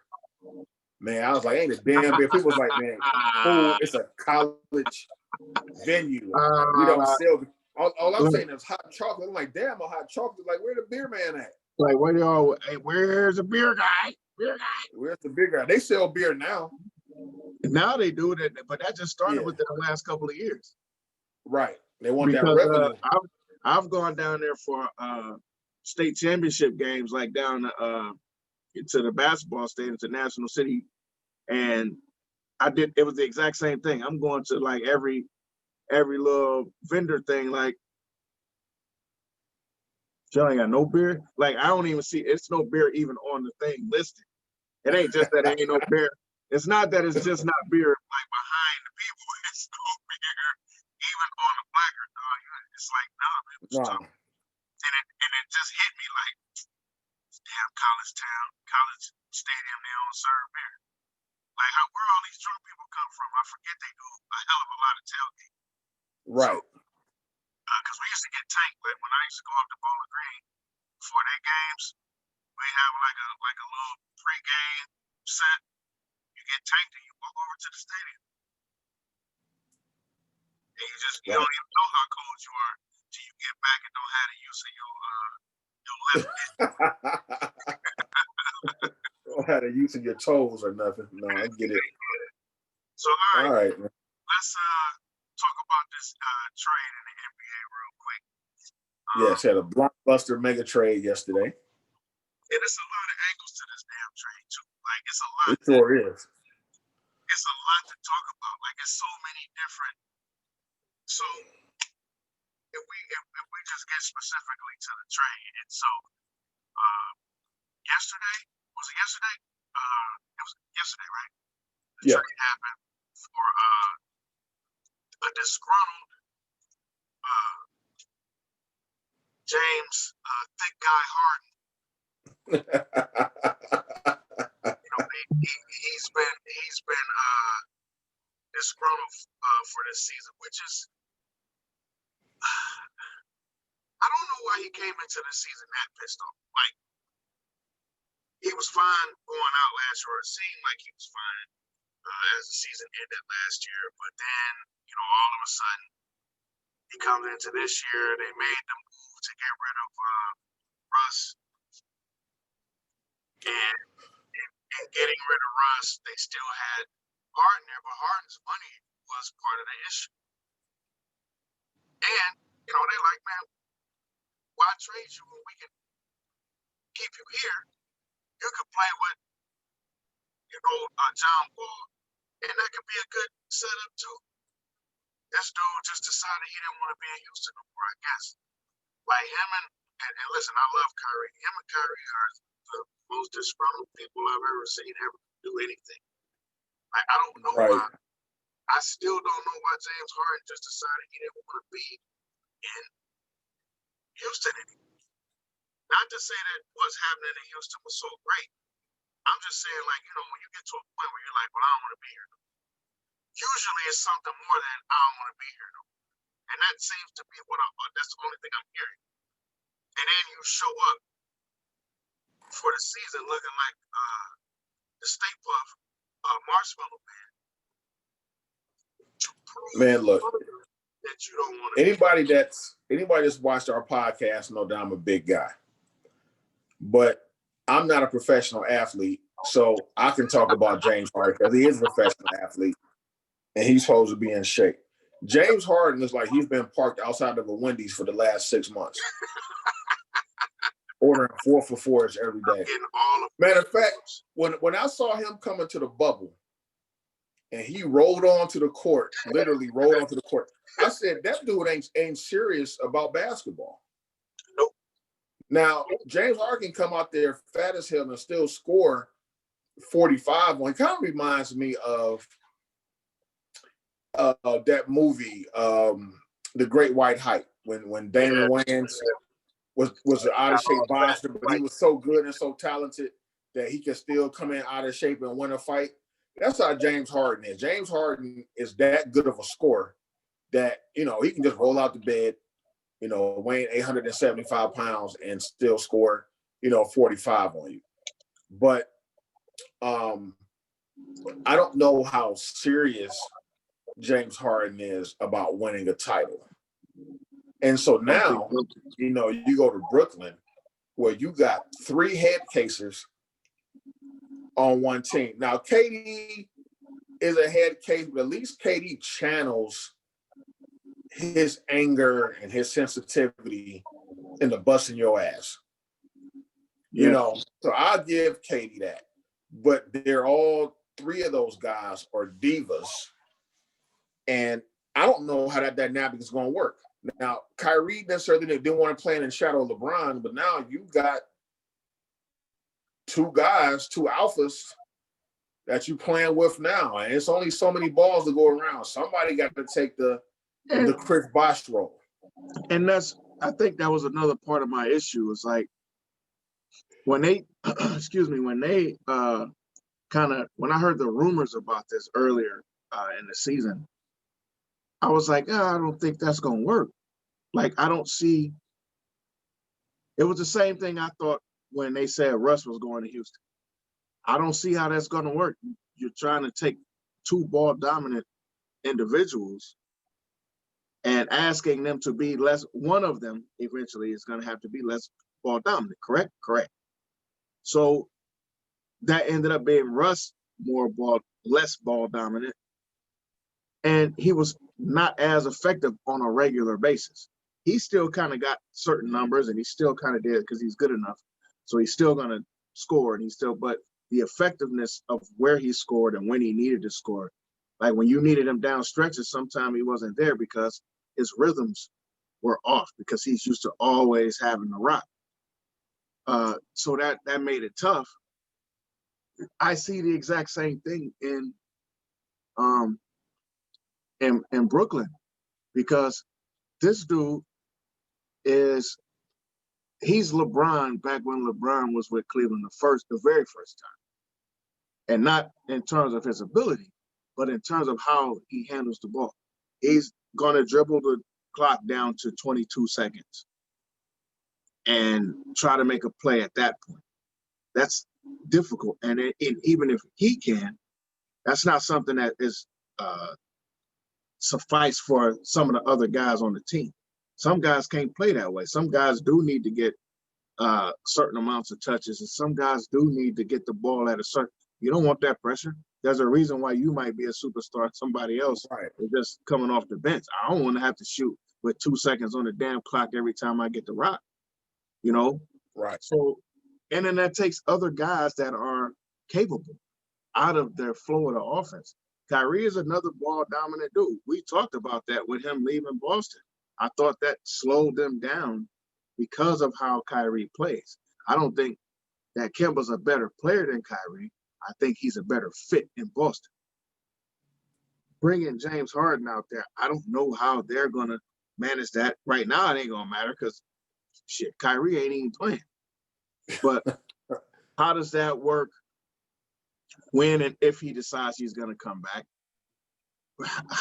Now, here's the thing. They need a team psychiatrist and a team psychologist quick. Right.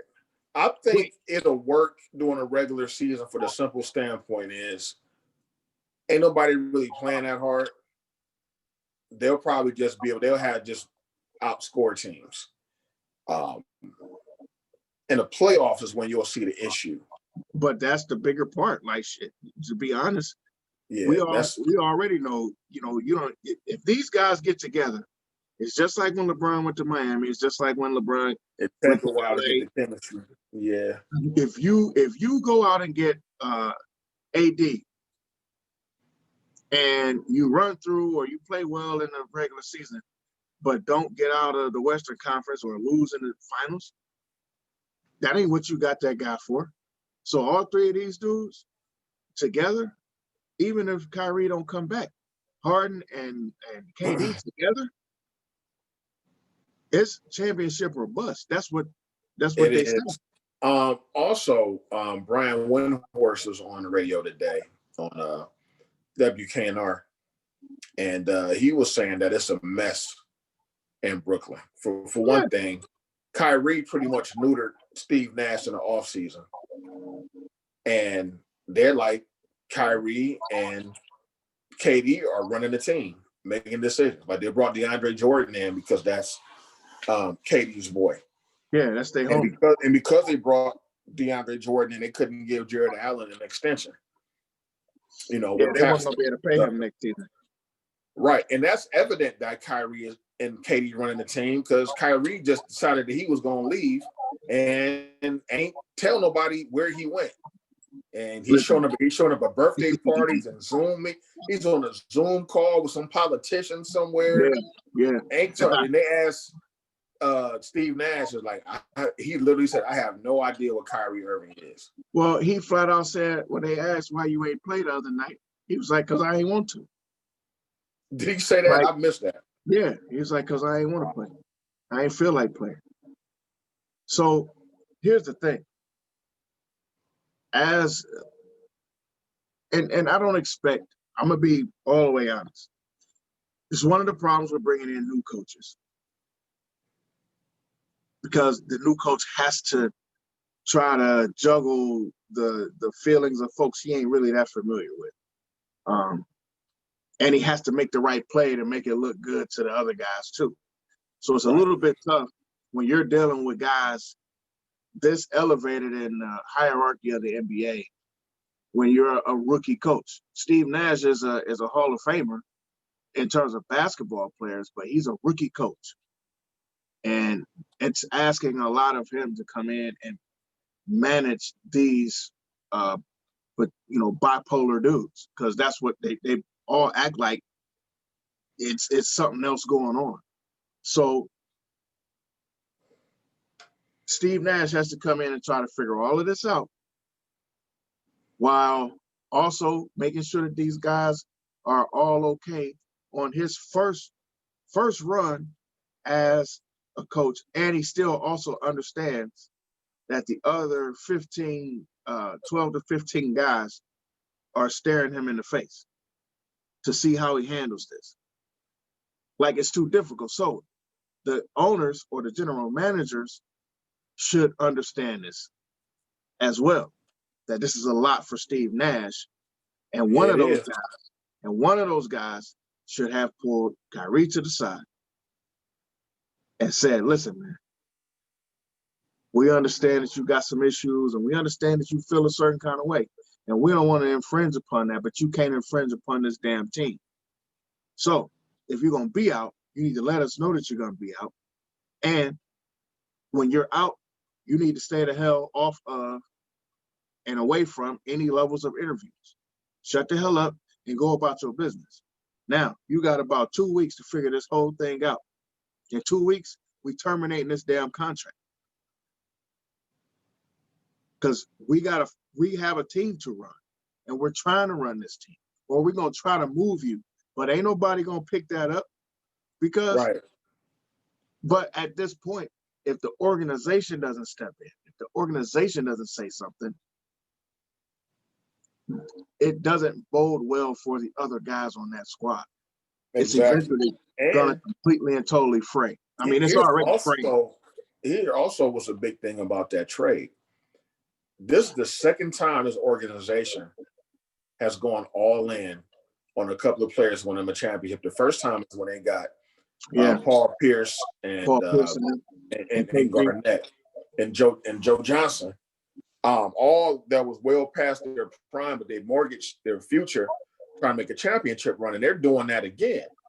Now, KD and James Harden are still playing at a high level, but they're no spring chickens now. Now, you've pretty much mortgaged your whole future where you don't have any draft picks for like 5-6 years as far as first-round draft picks. They gave away 4, and they have 4 draft swaps, which I don't know what that means. I think it means that if Boston has a more favorable draft position than Houston's allowed to swap it. Mm-hmm. So they pretty much can control Brooklyn's draft for the next, maybe 7 years.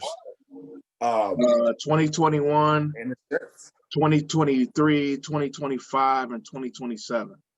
So and they got every those other 4 year. spots. It's every other year. So Brooklyn has their own picks in the even years between 2021 and 2027. So that's 20. Now, what about the 4? Now, what about the 4 pick swap though? How does that work?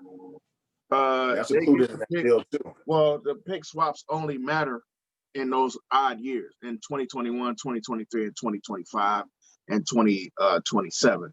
So if they want, like you say, they're going to swap that pick, that first round pick in those years. So next year, 2021, they would do a pick swap, a first round pick swap. So wherever y'all at, depending on how high, which is what Brooklyn is banking on. Here's what Brooklyn is thinking. If all 3 of these guys play, and things happen the way we see in our mind, the way we thought this trade to come about, we're going to be anywhere from 27 to 32, or excuse me, to 30. Right? That's how they're thinking. That's how they're thinking. They're like, yeah, so we got to swap out a first round pick. It's going to be a high pick for him. So we don't care. That's what they're thinking. Now it could, and this trade could also be Kyrie insurance too. Like Kyrie acting up. Now at least we got Harden who can come in. Now say what you want about Harden. He does show up to play basketball. He's gonna show up. I mean, listen, he ain't been playing his ass off here. No, these last 3 or 4 games, no, he hasn't. But normally, Harden doesn't really miss games, and he's gonna get. He doesn't miss games, but now, I'll have to look at that slightly differently going forward because he ain't in the same situation now. Now he has to go somewhere else. I tell you what, he may be able to get Russ to come to Houston and deviate how that works in Houston. I don't know that he'll be able to get that deviation in Brooklyn because, listen, KG trying to get back. Like KG trying to, get himself together after this injury. He's actually came to really play hard. I mean, the other part of that is that they lost defense, and they're not a good defensive team to begin with. Brooklyn. No. So and I was just about to bring that up too. They lost defense in this trade.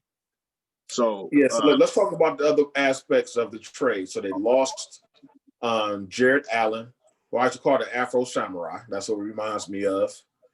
And Karis LeVert, which is a very good up and coming young player and part of the young core of that team. Also, I believe Spencer Dinwiddie is done for the year. Yeah, he got hurt. He's out. He got hurt. So as far as the bench and the supporting staff, they lost Taurean Prince too. Yep, they lost Taurean Prince too. So as part of their supporting cast, you're looking at 5 guys that are gone. That's huge when it comes to depth. Now, Karis LeVert ends up in Indiana. Basically, they swapped because Victor Oladipo went to Houston. It was a 4-team trade. Victor Oladipo goes to Houston, and then Houston swaps him out with Indiana for Karis LeVert. Jared Allen and Taurean Prince goes to the Cavaliers, and all the Cavaliers did was give up Dante Exum to the Houston Rockets. And really, Dante Exum and his 2 bad knees and 2 bad ankles goes to the Houston Rockets, and probably some cash considerations. And who else? Is that it? I think that's it. So what you're looking at now, you're looking at James Harden going to the Nets. You're looking at Victor Oladipo ending up in Houston, which I think is a good backcourt with John Wall. I was talking to my boy. He was like, well, both Oladipo and John Wall are ball dominant, but I think Oladipo is able to play off the ball. He can. When needed. I think he can. I think that's a fresh start for him. For whatever reason, Oladipo didn't like being in Indiana. So I think you could give him a running mate like John Wall. I think that helps them. And now Karis LeVert now gets his own team, basically. So now he's the man. And that I'll be honest. I think there's a number of things that I think that the Nets lost in this. I think they got the worst of the trade. Let me be the first to say that. But losing Karis LeVert, I think is a problem because he was a reliable scorer. Not necessarily a guy that was going to go out and get you, 30 a night, but he's a reliable scorer. We're in the NBA. We're talking about scoring. The NBA is all about scoring at this point. Right. So to have a guy that can consistently get you 14, 15, 16 points a night without really doing a lot of hard work. That's important. So you lose that. And he's a decent defender. He ain't a great one. He's a decent. So you lose your wing guy and you lose a scorer. Then, like you say, you already lost Spencer Dinwiddie to injury. Then you trade Taurean Prince, another young wing guy, not a great defender, but this is a guy who's averaged 12 points a game in the last year or two. So again, this is another reliable, he can come in and get you, because trust me, it means something when you got KD with 35, Kyrie with 30, and then this guy comes in and gets you 12. That's, hey man, guess what? We probably gonna win. Right. You know what I mean? Like, that's just how, for whatever reason, that's how the NBA kind of works. If you can get the others to play up to a certain level on a regular basis, and these kids could play. That was one of the reasons why I said Brooklyn should be good, because they have a lot of kids that have played a lot. So they already know how to play. They just got to learn how to play with Kyrie and KD. And some of them kind of knew how to play with Kyrie because he was there last year. So they lose that now. And you lost in Jared Allen, reliable rebounder and shot blocker. A defender, yep. You know, so I had a guy ask me, how many centers, when I said, Cavs get this kid, Jared Allen, which I'm actually excited for the Cavs and the pieces that they were able to add based on especially what they gave up. I mean, I think the Cavs and the Rockets are the winners of this thing. Me personally.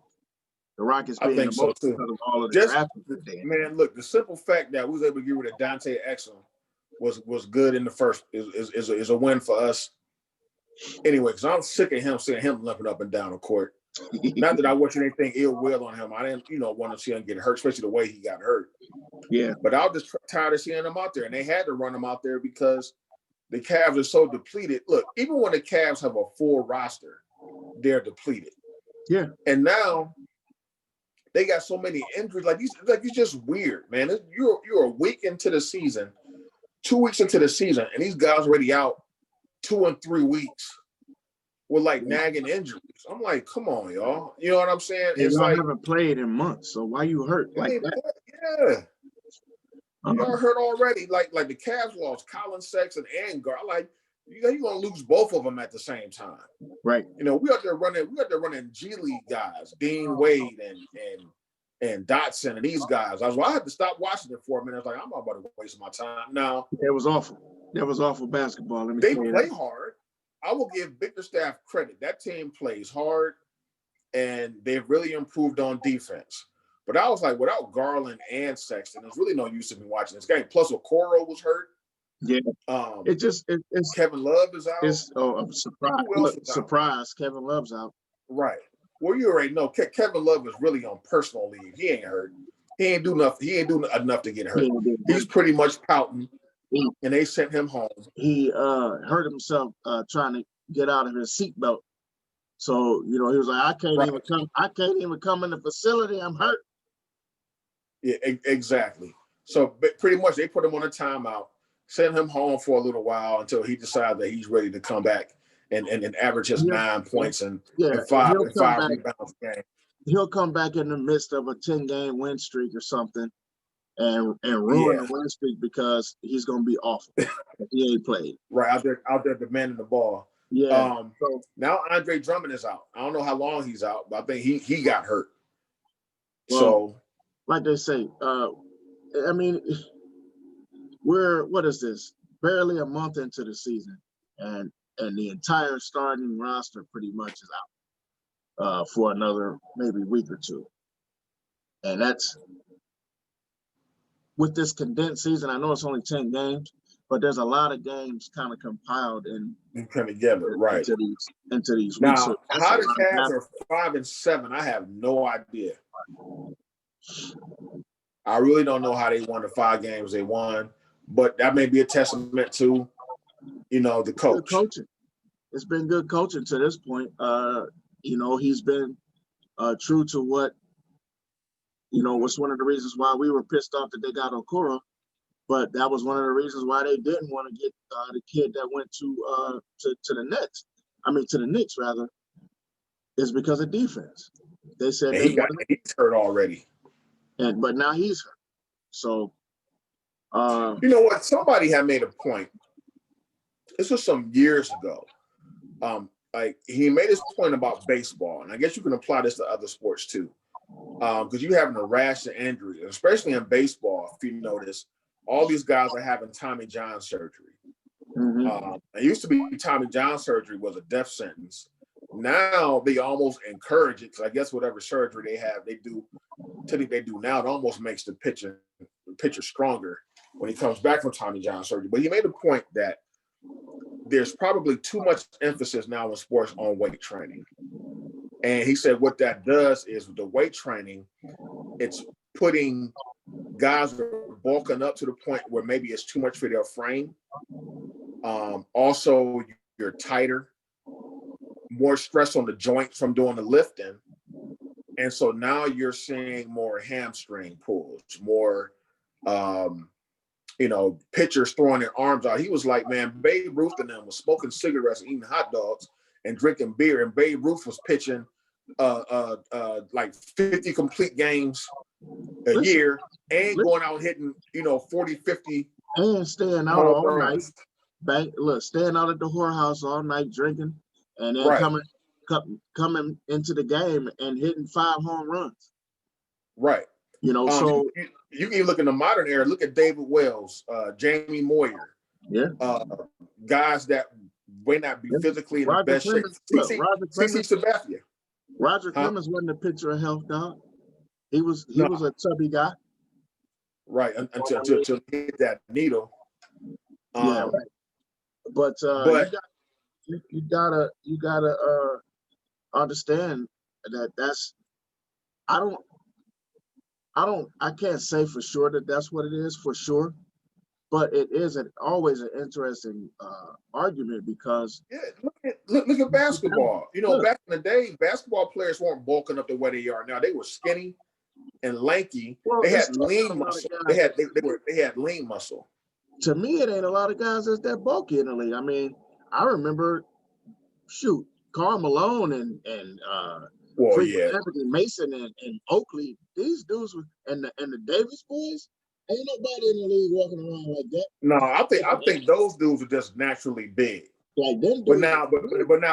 But if you go back and watch some of the highlights from the 80s, a lot of those guys were a lot skinnier overall compared to the guys in the league now. Kind of skinny back then.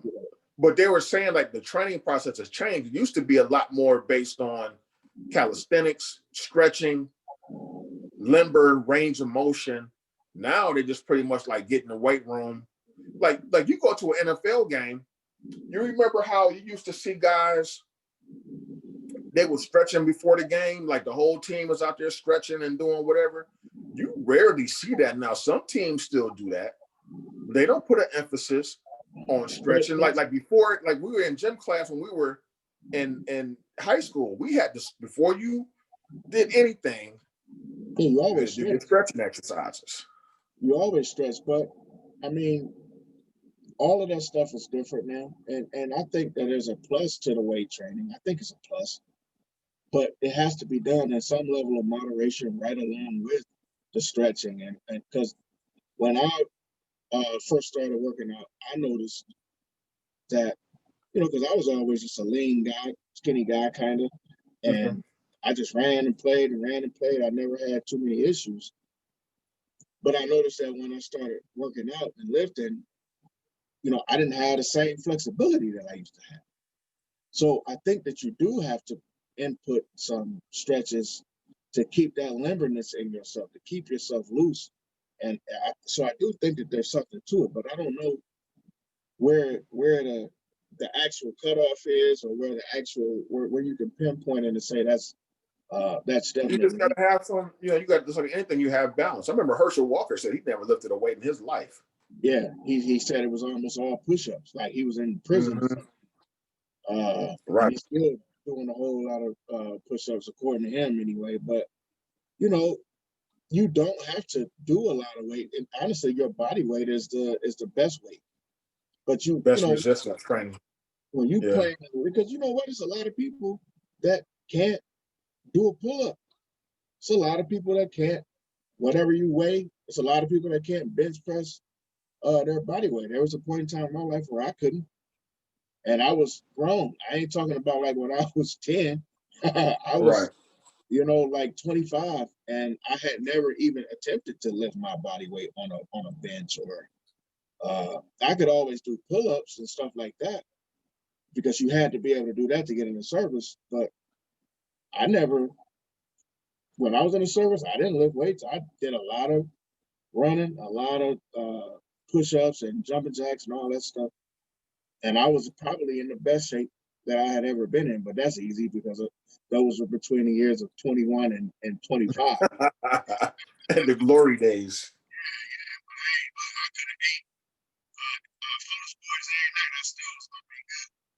Right. So yeah, I just think that you know, getting back to topic, like, you know, these guys now, just the way the league is set up. And again, I always kind of question certain injuries. I always kind of felt like, why are you out for 2 weeks with an ankle sprain? It was like, I like, and again, I'm not an athlete, not a professional athlete. I've never played, so if anybody's listening to this saying it just sounds ridiculous, I just want you to hear me out. And I know it's different because I know guys, I've had guys that played professionally, played on a college level. I played, you know, all throughout my Air Force career, not for the academy, but on base and stuff like that, even in rec leagues. So I do understand injuries. Not like I just sit around and didn't do anything. But I remember back in the day, there were guys who played with broke foots. And I said foots on purpose.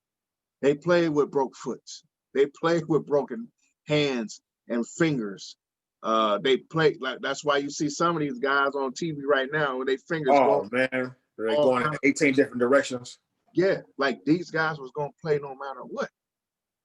I grew up with seeing those types of guys play, where you just went out there and you just played.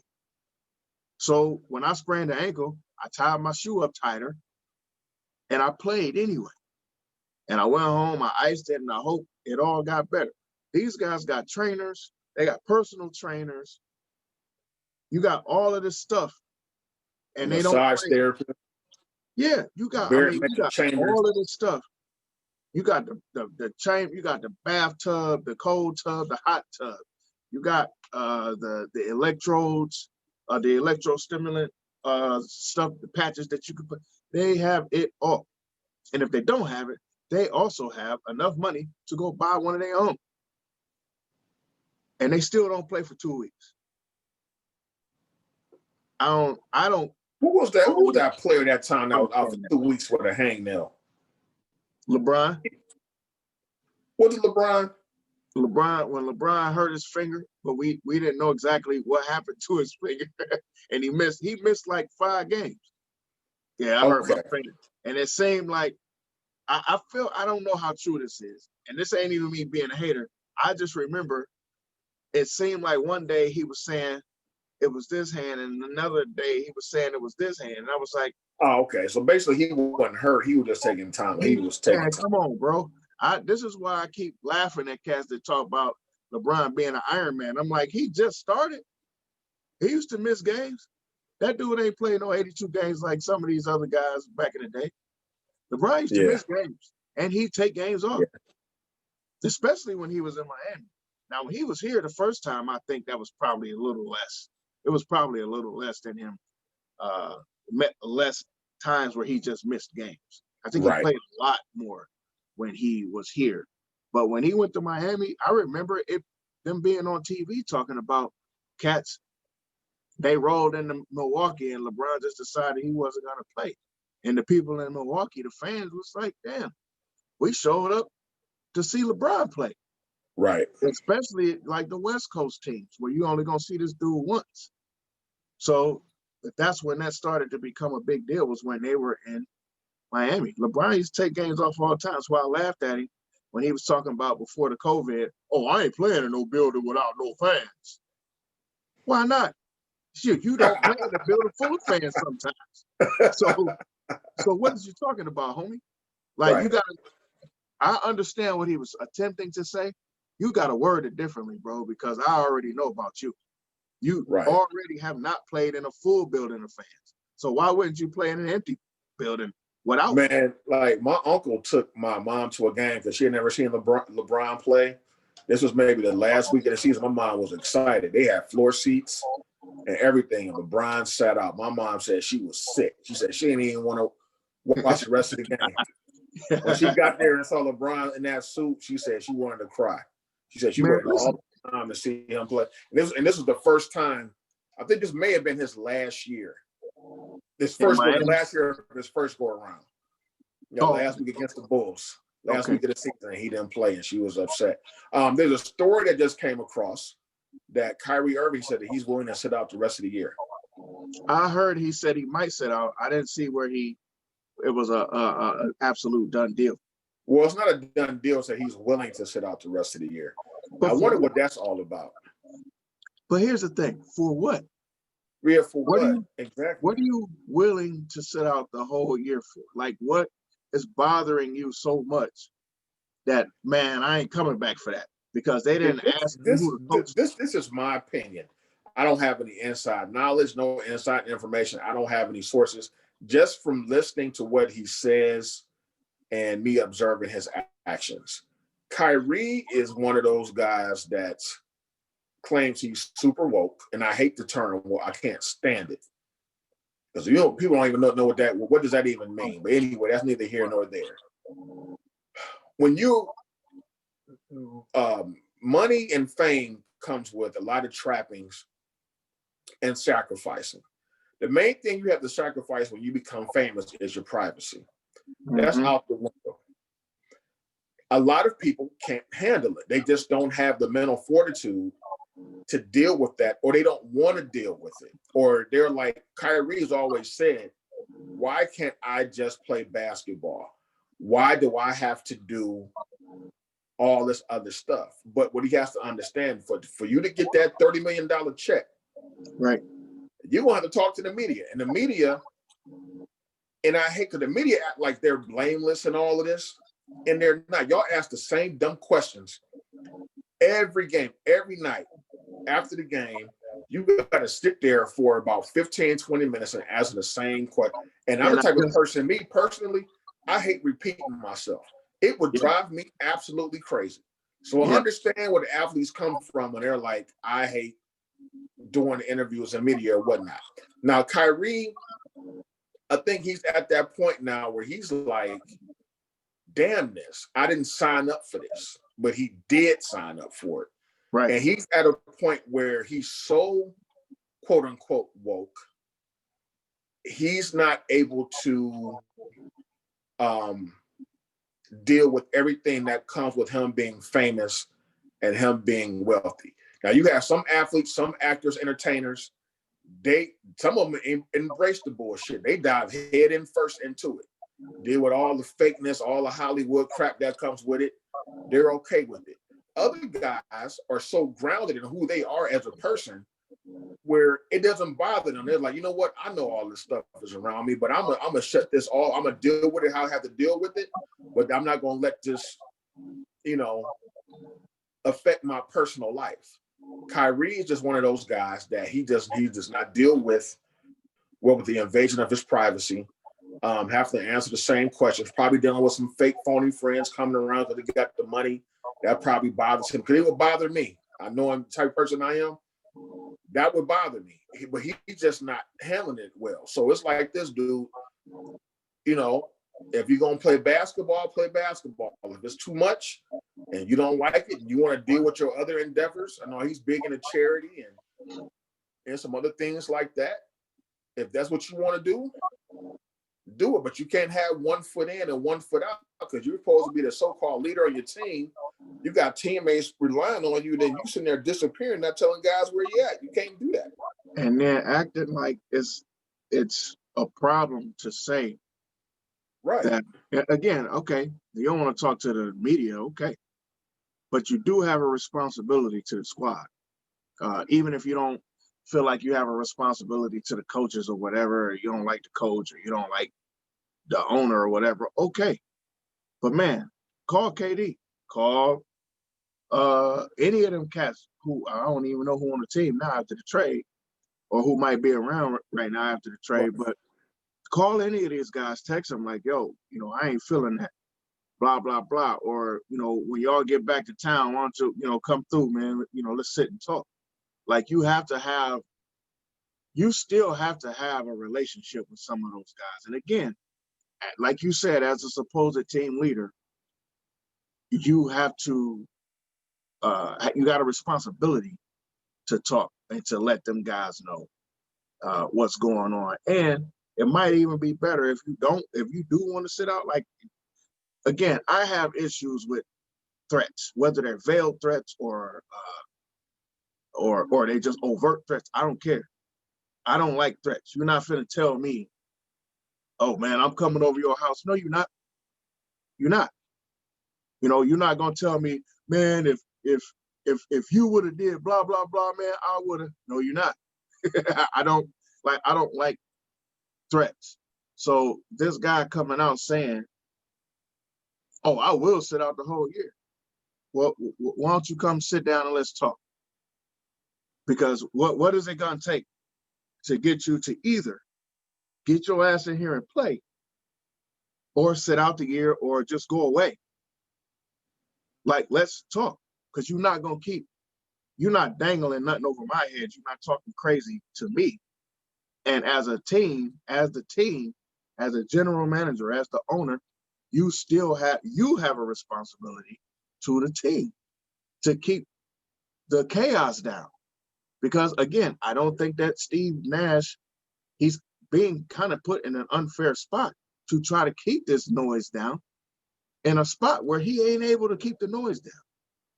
Especially when he don't even know. That man went to work not even knowing there was going to be no noise. Right. He go to work thinking, hey, we about to just show up and play.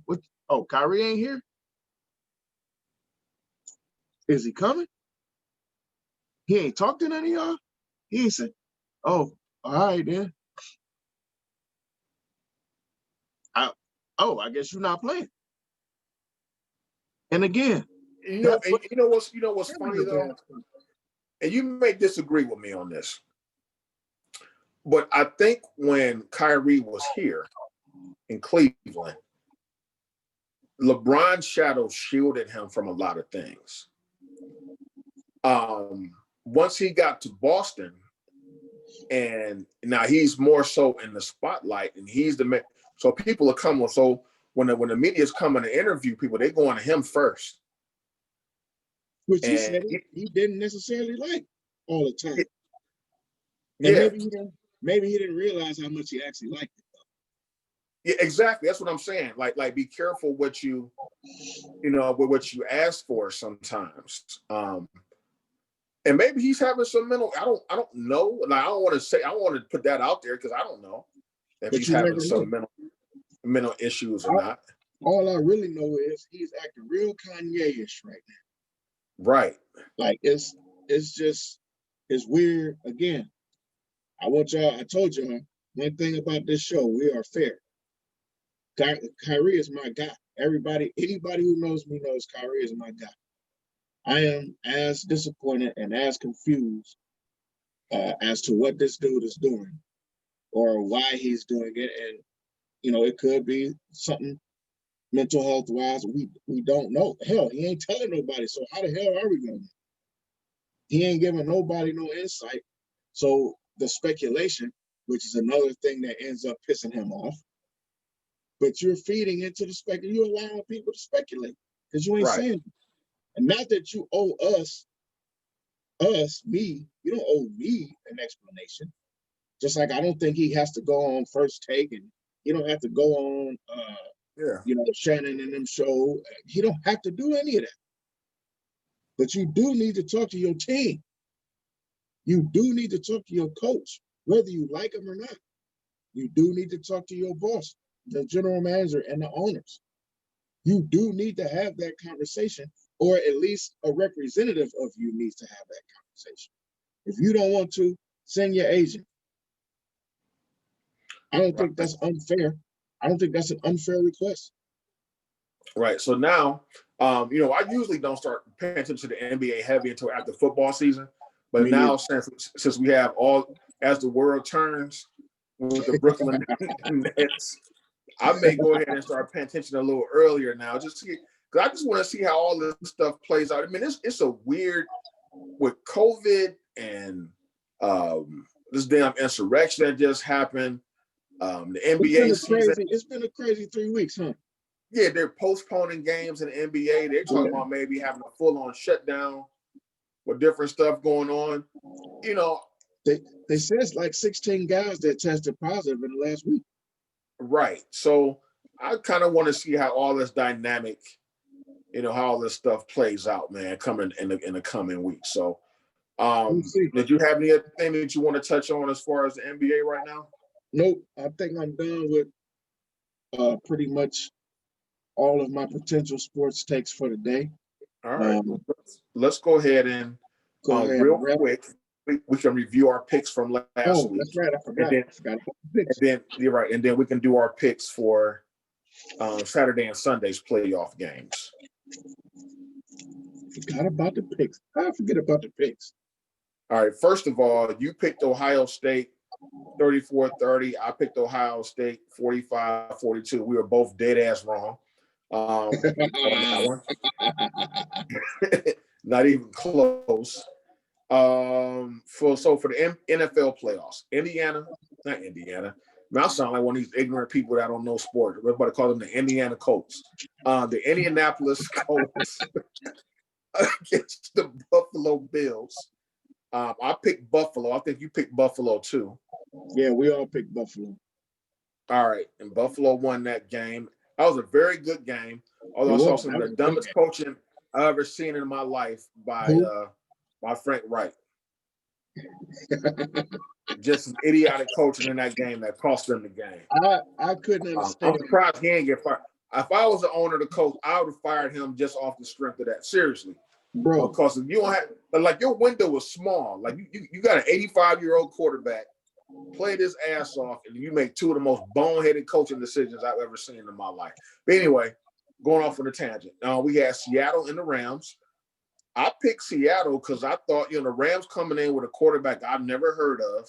What's his name? John Wolford? Yeah, something like that. So I picked Seattle, and Russell Wilson was out there running for his life like he was Kunta Kinte the whole game. I mean, as soon as he drops back the pass, it was a jailbreak. He had like 4 or 5 dudes in his face. Yeah. And Seattle played one of the worst games. And really, they've been struggling the last quarter of the season. 4 weeks. They haven't really been all that great. The defense was playing well, but the offense was kind of not clicking. You had DK Metcalf going full Terrell Owens on the sideline, which I'm not mad at, man. Like, they always, every time a black athlete shows some emotion on the sideline, like he's a cancer, he's out of control. The only thing I understood what they were saying or why they were saying some of the stuff that they were saying. There was only one reason why. Because unlike any other time, it's empty in the building. So, yeah, they can hear. The other sideline can hear. And I'll tell you what I know from the game I went to. We were probably about 15 rows off the field. Okay. And I could hear conversations. You could see conversations. I've seen conversations, and of course couldn't hear because it's a full stadium. I could actually hear talking. Okay. And if I listened hard enough, I could probably hear what they were talking about at certain points. So one of the points that they were making is he needs to tone it down, because now that they know, especially a guy like Jalen Ramsey, now that they know that you are frustrated. The mental aspect of it. I get that part. So I got that part, man, but I do agree with what you said. I do agree and I didn't mean to cut like you off. when Phillip Rivers and Tom Brady are chewing out guys, like, oh, he's showing great leadership. Look how passionate he is. I agree. Anytime a black athlete has a fit on the sideline, he's being belittled. Oh, look at the angry black man. Right, exactly. But that's part of football. So we all picked Seattle, though. I think we all thought Seattle would pull that game out, and it was that game was a goddamn travesty. It was not a good defense. Showed up and showed out that game, man. Aaron Donald may be the best defensive tackle in the history of the game. He could be. And he's only how many years he's been in the league? Like 6, 7? I'm about to say 5, 6. Not that long. He ain't been in the league. Most interior linemen are really there just to be run stuffers, no dominate the game. Like back in the day, interior linemen, you had great between John Randall, Reggie White, Warren Sapp. You had a plethora of great interior linemen, but then I kind of went away with the whole, you just plug in like a Haloti Nada, like a big 305-pound dude just to plug up the line on the run. And Haloti was good because he played defensive end too. Haloti was good because he played defensive end too. Right, but Aaron Donald, and I've seen him play in person, and Aaron Donald is ridiculous. Like nobody can stop him. That dude, almost every play, is doing something disruptive. So, the next game we had the Washington football team against the Tampa Bay Buccaneers. I picked Tampa. I think you went on a limb and you picked the football team. I did. Now, Tom Heineke or Heineken, whatever the damn name of that quarterback was out there. He played a great game, man. That kid came in and he did. He showed some moxie, man. He showed some moxie. He showed some poise, and Washington hung in that game, man, a long time. Look, let's be honest. If Tampa doesn't have the fourth quarter that they have, or that they ended up having, Washington could have won that game, and they were, even with that, they were still right there. Like, it was a good game. I thought that Washington could play a good game. I did, however, think that the defense would get to. I thought it would be more because of the defense of Washington. I thought their defense would be able to get to Tom Brady, and they really didn't. They really did. Not like in terms of the defense, not like you would have wanted to see them get to. No, they had Chase Young and Chet. They did. They did. But you know what? It's a good lesson for them. They played well. They ain't had nothing to be ashamed of. I tell you that. They played good. Not at all. Not at all. And hopefully they'll have, this time next year, they have a logo, although they're talking about possibly keeping the name the Washington football team, which I think is completely and utterly ridiculous. Please just find you some type of logo, a decent logo. And if you want it, and really, if you want to honor something, being in DC, they brought up the possible name like of the Red Tails, which I think would be a great, homage to the Tuskegee Airmen. To the Tuskegee Airmen. Yes, sir. So we'll see what they do with that. Now, Baltimore, Tennessee. I picked Tennessee, and Baltimore pulled that game. I don't know what happened to Tennessee in the damn second half of that game. But I don't know what happened to them after they scored 10 points. Look, I don't know what happened to them after they scored 10 points. It's like they went up 10-0 and they forgot how to play football for the rest of the damn game. Well, a bulk of what they do is Derrick Henry, and I mean that dude was kind of non-existent. They basically said, we're not gonna let Derrick Henry beat us. It's gonna have to be Ryan Tannehill. And I said that when we played Tennessee. I said that same exact thing when we played Tennessee. If we gotta manage Derrick Henry. I put my chances on Ryan Tannehill before I put it on Derrick Henry, and it worked for us. He only had 60 yards, 67 yards, I think, against us. He had like 49 against them. Yep. And it was funny because they were talking about it like, man, they did a great. Y'all weren't saying that when we annihilated his ass. But it's all good because you know what? At the end of the day, the Ravens did play a good game. So, and they're on to Buffalo, which we'll talk about that in a little bit. Yeah, that's going to be an interesting dynamic. So we had the Bears and the Saints next. I picked the Saints. That was probably one of the most boring games that I've watched in a long time because I knew the damn Bears couldn't move the football, and they did. I went to sleep. I think I walked around the block. I think I went back to sleep. That game was off. It just was boring because the Saints didn't start pulling away until the fourth quarter. Right, exactly. Like it was way late. I thought the way the game looked, you would have thought it was 21-9 the whole game. That's the way it was being played. Like it was just so slow and boring. But that's also a testament to how good the Bears defense actually is. They're really pretty good. Right. They slowed them guys down and kept them in the game. The problem was their offense is not good. I think Trubisky is good enough to win you a few games. I don't know that he's good enough to win you a playoff. Trubisky he will not be a starting quarterback next year, but he will be able to hang around long enough where he'll be a backup for his career. He'll be Colt McCoy. Yeah, he'll be on somebody's roster somewhere because he's serviceable enough to do spot duty. Last game was the Browns and the Steelers, and we already know we beat the shit out of the Steelers. I had it 28-24. I forgot what you had. Your final score was. I actually had 28-24 too. Okay, so that makes it would be something like that. So I guess we both went 4-2. That we both went 4-2. Yeah. All right. So let's make our picks for next week. So first game up, we got Green Bay, and Green Bay is playing the Rams. Basically, Jared Goff has no thumb, can't throw. Even if he did have his thumb intact, he still can't throw.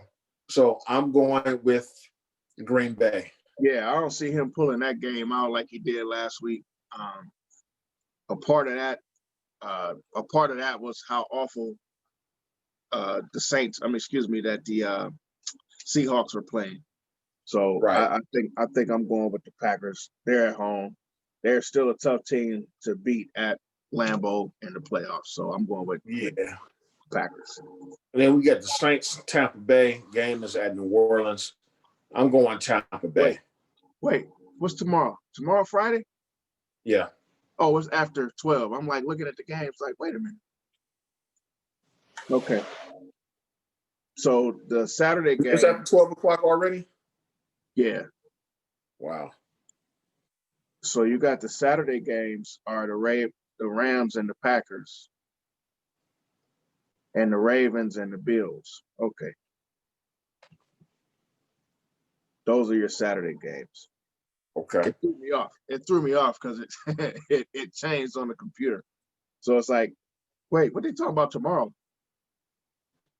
And then you just said the Bucks. We're doing. Yeah, I'm going with Tampa over the Saints. And the Saints.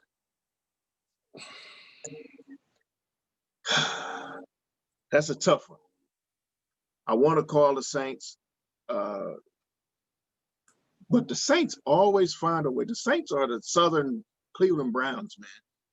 They find the most ridiculous ways to lose playoff games.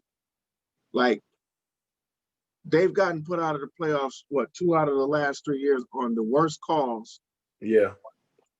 In the history of football. And then the other year that they got put out on one of the most ridiculous plays that you ever seen.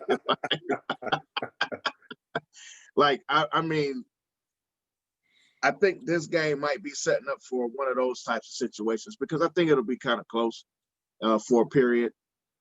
And it may come down to a big play or a dumbass call by the refs. And I know that the Saints are at home, but they didn't look that great against. No, and I think Tampa has. But the Bears' defense is better. The Bears' defense is better, but Tampa's offense is better than the Saints' defense. Right. So I mean, then the Bears offense last week. So they're going to have to contend with these guys. There's a lot of moving parts to Tampa's offense. And Tom Brady is just Tom Brady at this point. I don't know that they're going to get to the Super Bowl, but he's going to be a tough out. He always is. So I'm going to roll with TB12 as well. Okay. And we got the Ravens and the Bills. I'm going to go Baltimore. It's because they're hot right now. They're on a roll. Lamar Jackson's out there running like Walter Payton right now.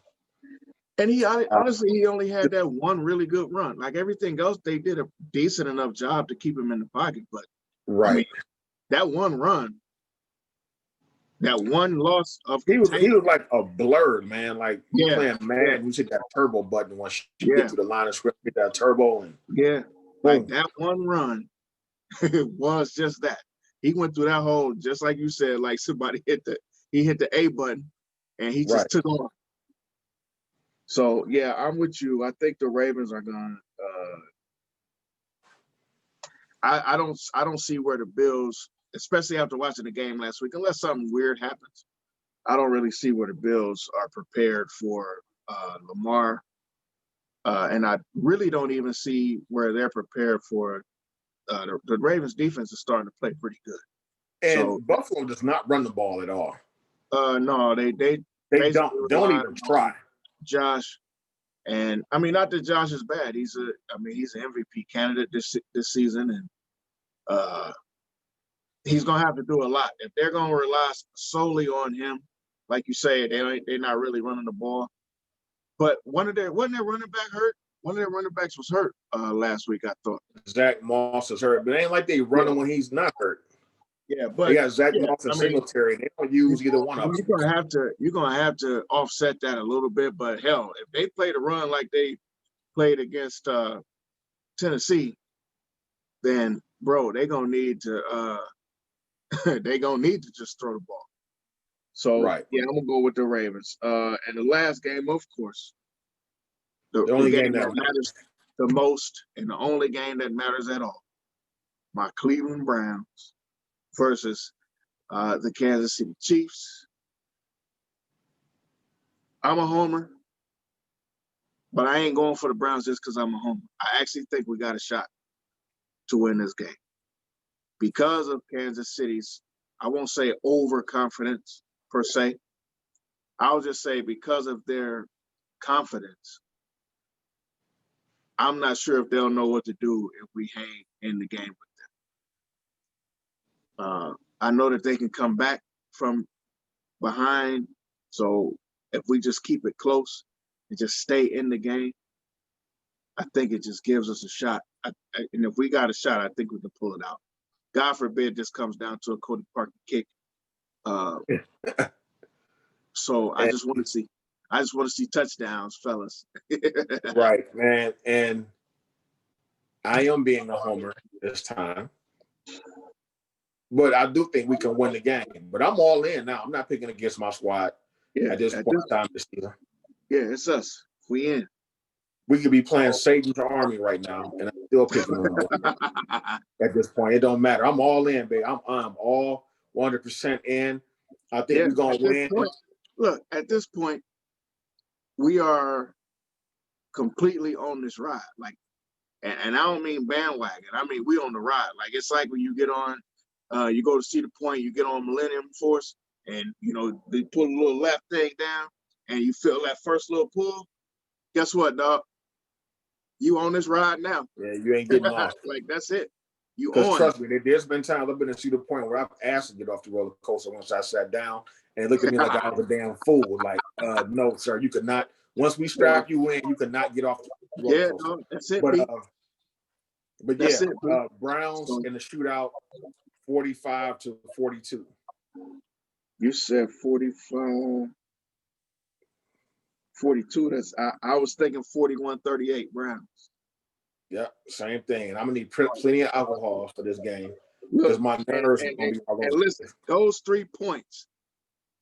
I don't know that those 3 points are gonna come when it's 38-38, and Cody Parkey is lining up for the I'm if that's what it comes down to. What the hell? Did you drop your phone? Okay, people. Somehow we've lost RP. Having technical difficulties. We're about the tail end of our show. We always end our show making a Browns. Well, not always, but normally during our midweek show, we make the end of our show with the Browns prediction for the game coming up, which will be on this Sunday. So we're both picking the Browns. I'm going Browns 45-42. He's going Browns 41-38. Trying to wait to see if he's going to come back in. I don't know what happened. I just saw his phone flip, like he turned upside down and then it went blank. So, yeah, it's saying that he left. So, anyway, I'll go ahead and I'll continue on for the next few minutes. If I don't get him back in the next few minutes, then I'll go ahead and just close out the show. So, this is a big game for us. It's the first time that we've been past the first round of the playoffs since 1994, as we stated earlier. So, the city is kind of on edge, man. Most of the national pundits aren't giving us a chance in hell to win this game. So I think the Browns play well as underdogs. Whenever they feel disrespected, they tend to come on pretty strong. So that's what I'm kind of expecting from the game Sunday. I'm looking for another Browns victory. So let me go ahead and close out the show. You can follow us on Facebook at two guys in the mic 216. Follow us on Instagram at 2 guys in the mic 216. And we're literally on all streaming platforms at 2 guys in the mic. Share your feedback on our Facebook page and our YouTube page as well, and we'll go ahead and interact with you. You can leave comments in the direct messenger on Instagram or whatever. Give us our thoughts and opinions about the show, or if you just have a sports take or maybe a topic that you would like us to discuss. We also have special guests from time to time, so maybe if you are interacting with us on a constant basis, maybe one day we'll go ahead and bring you on the show. But other than that, I'm gonna go ahead and close out the show. I hope RP is all right. I'm gonna check on him as soon as I go ahead and log off. But you guys have a good rest of your week. Have a good weekend, and we'll be back Sunday afternoon after a Browns victory. So you guys have a good one.